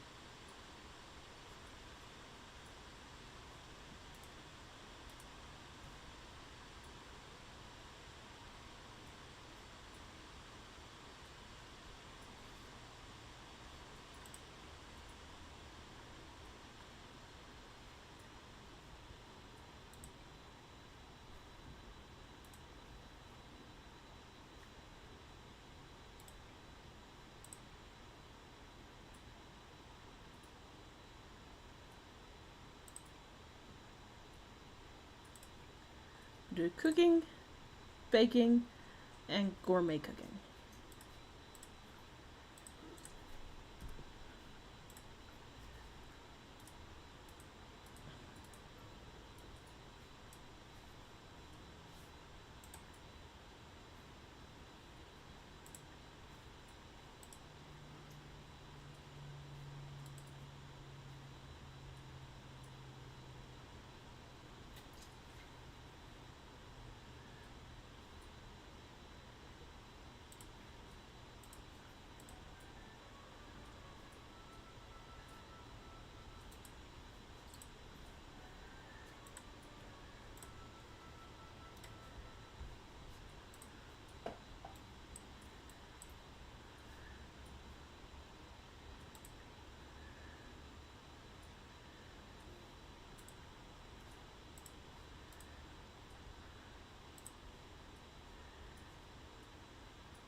I'll be right back.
Okay.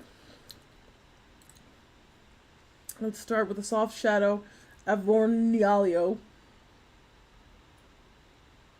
ASMR.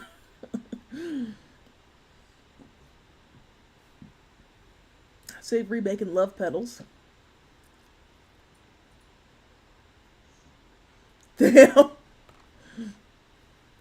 A glass of wine is $89 at this establishment. Absurd.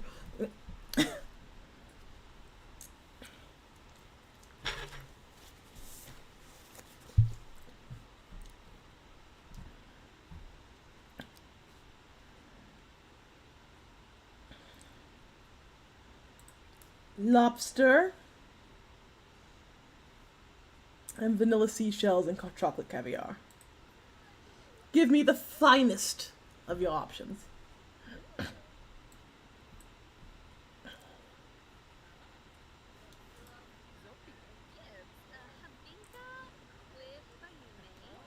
I love the mods that allow me to have more diverse body types, although I wish that they could adjust the arms so they stop clipping through their stomachs.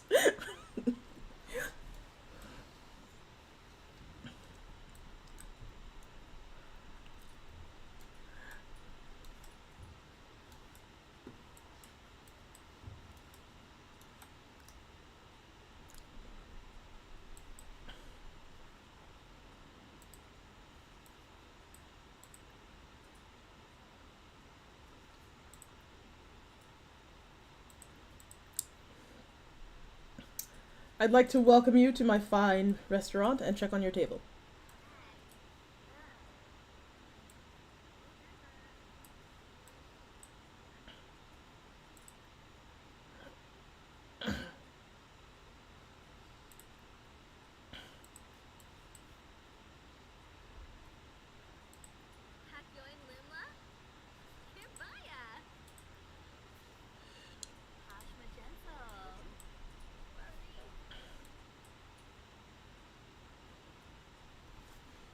Arms going through titties and abdomens.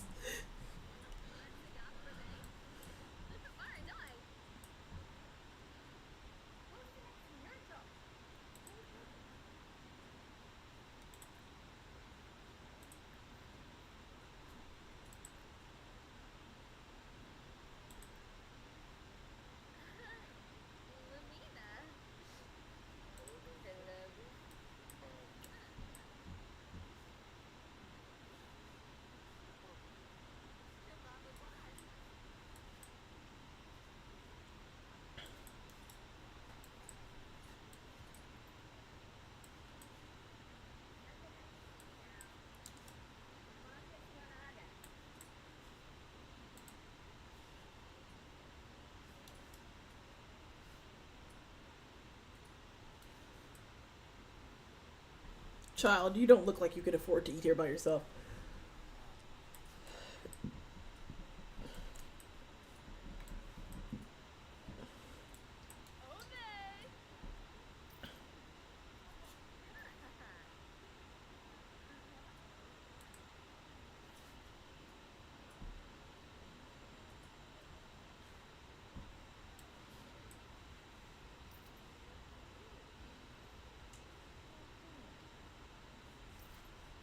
Where are you going? Your food is here.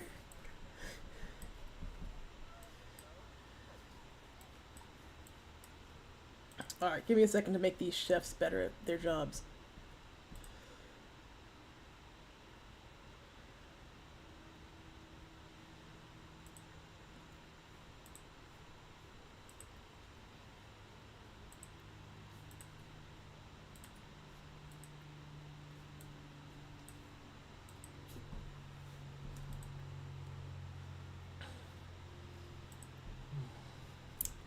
Set skill.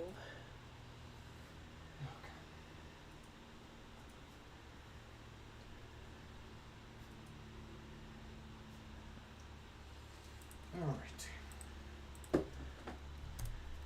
Okay, but I'm really more interested in setting cooking skill.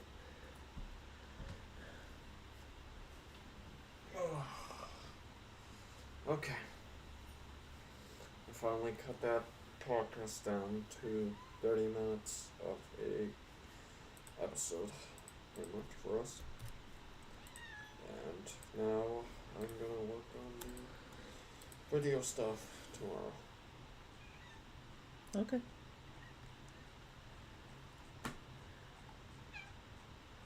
Dang it. You don't care, Tate. I care about wet food, Dad. I already fed you what food. Well, I like more.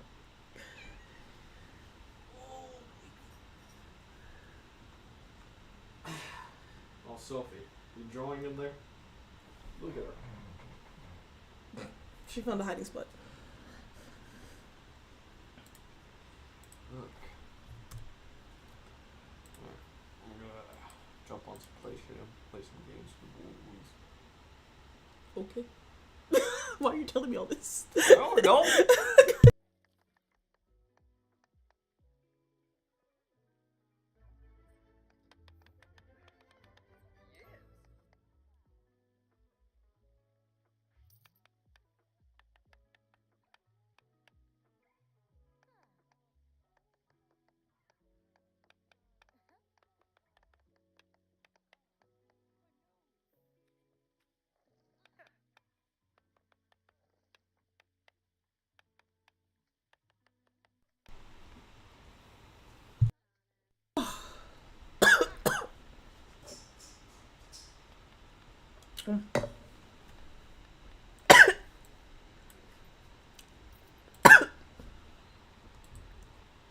Oh. Held that pull for a little too long. Oh my god. My eyes are watering. God, I'll be right back. I did some water anyway.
Exactly. Hydrate or dihydrate.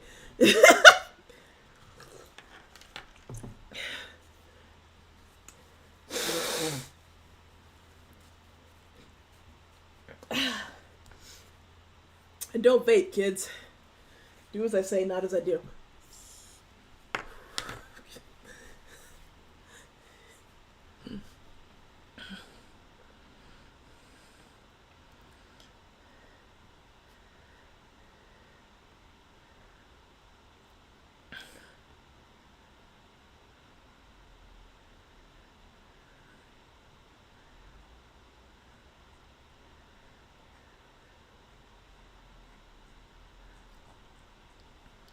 Deadass, one time I hit off my pen and I don't know if I breathed it in wrong or something, but like I was coughing so bad, doubled over, like wheezing. I thought like I'm gonna die. This is how I die. And I hope somebody makes up something cooler, because this is an embarrassing way to go.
Where's my hostess, and why are people not staying at their seats?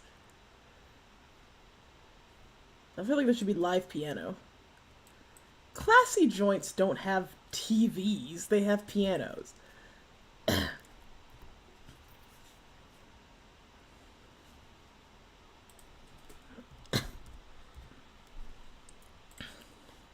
Live music is so much more sophisticated than...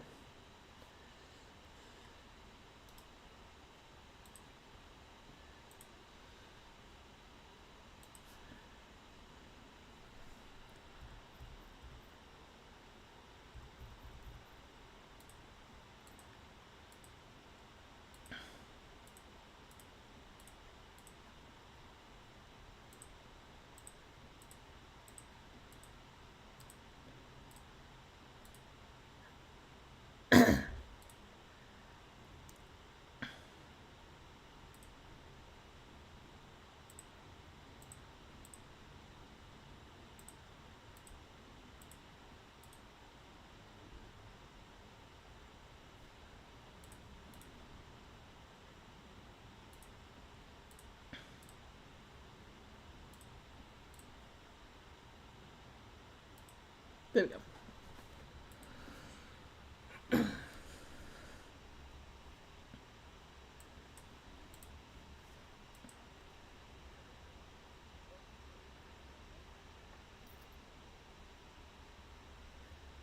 I mean, there were a lot of dirty classical pieces we do know about. Like, I mean, most of the classical pieces that you hear were not necessarily written with words intended to be there. But there was, for instance, Mozart wrote several songs about licking his ass. He had a bit of a fetish. He also wrote his cousin about wanting to eat her ass.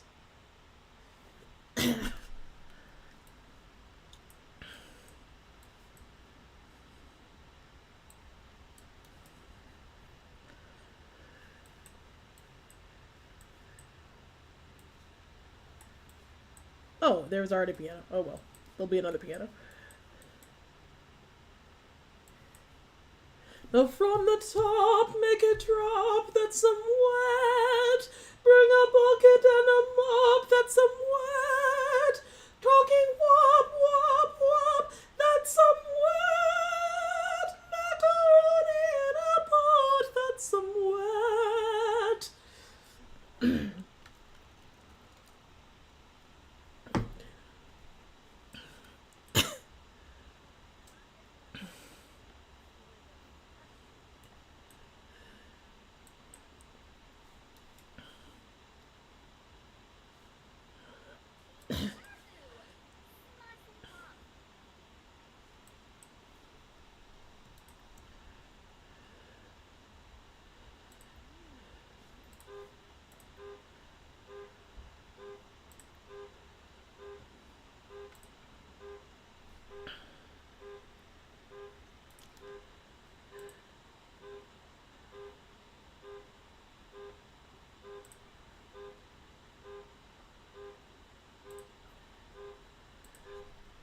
Okay. Let's give her charisma, cocaine dealing, comedy, DJ mixing, fitness, handiness,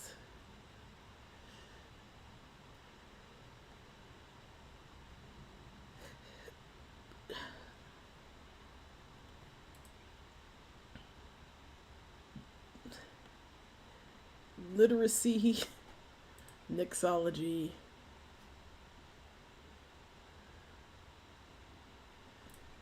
piano,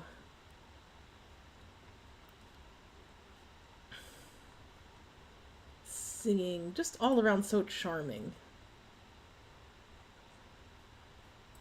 And weed dealing in case people want a little extra on the side.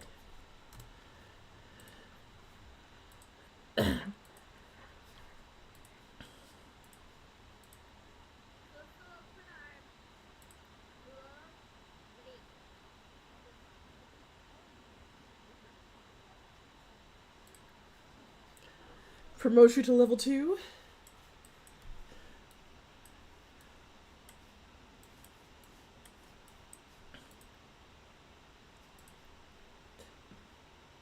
Promote to chef level 2.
Oh, we got a ghost pianist.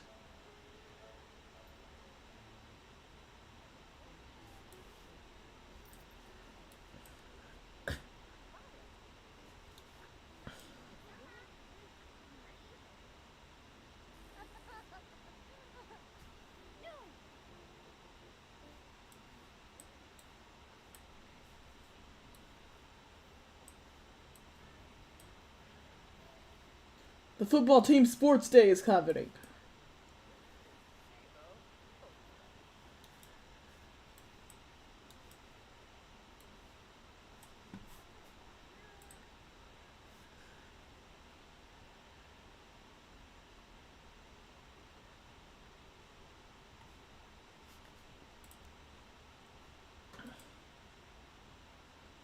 Mixology, they got fitness and charisma.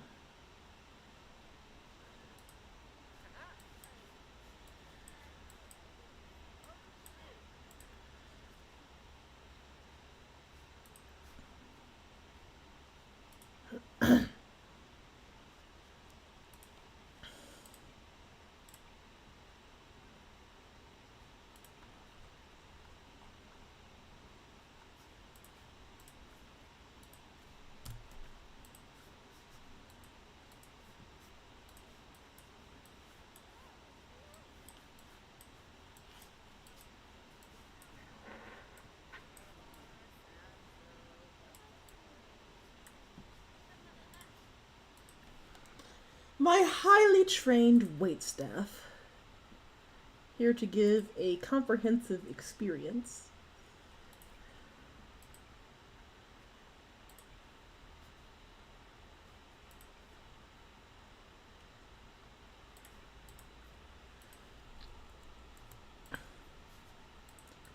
There you go.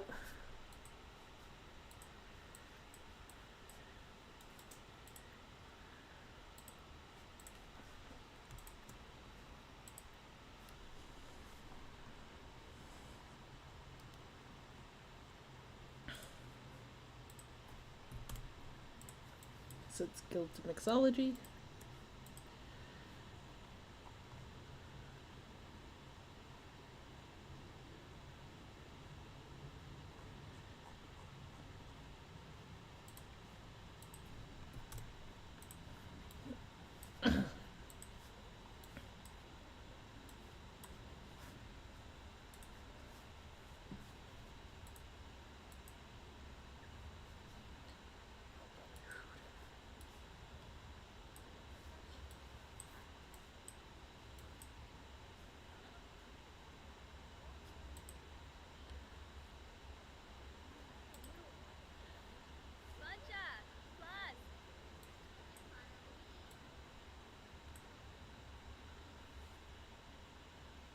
Give me some blanc, a rack of lamb,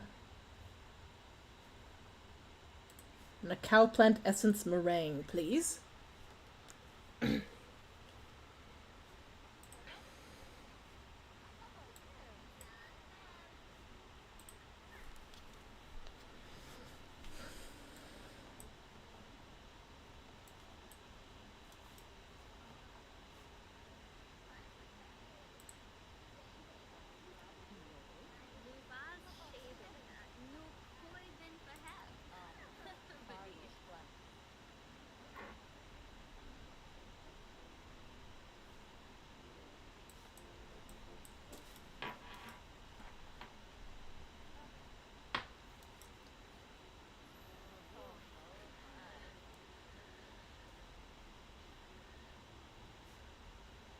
This place has great prices.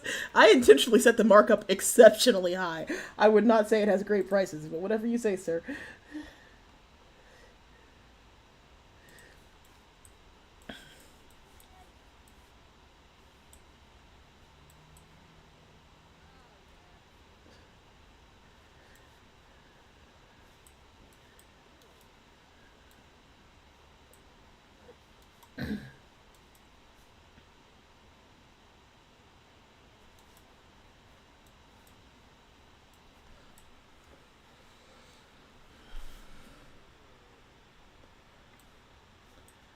Okay.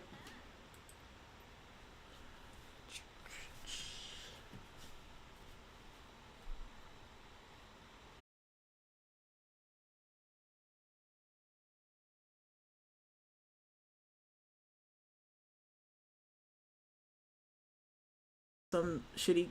Oh no! Did I go offline? Hold it.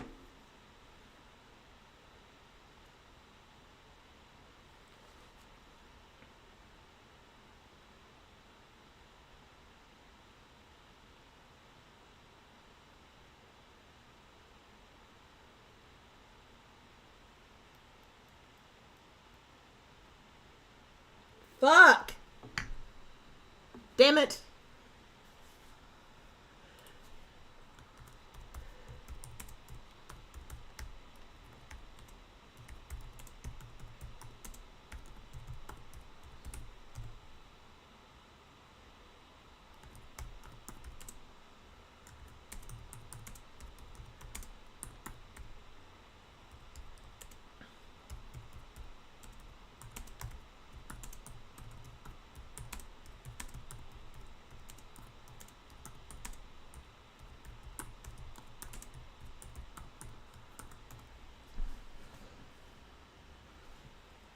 Namaste.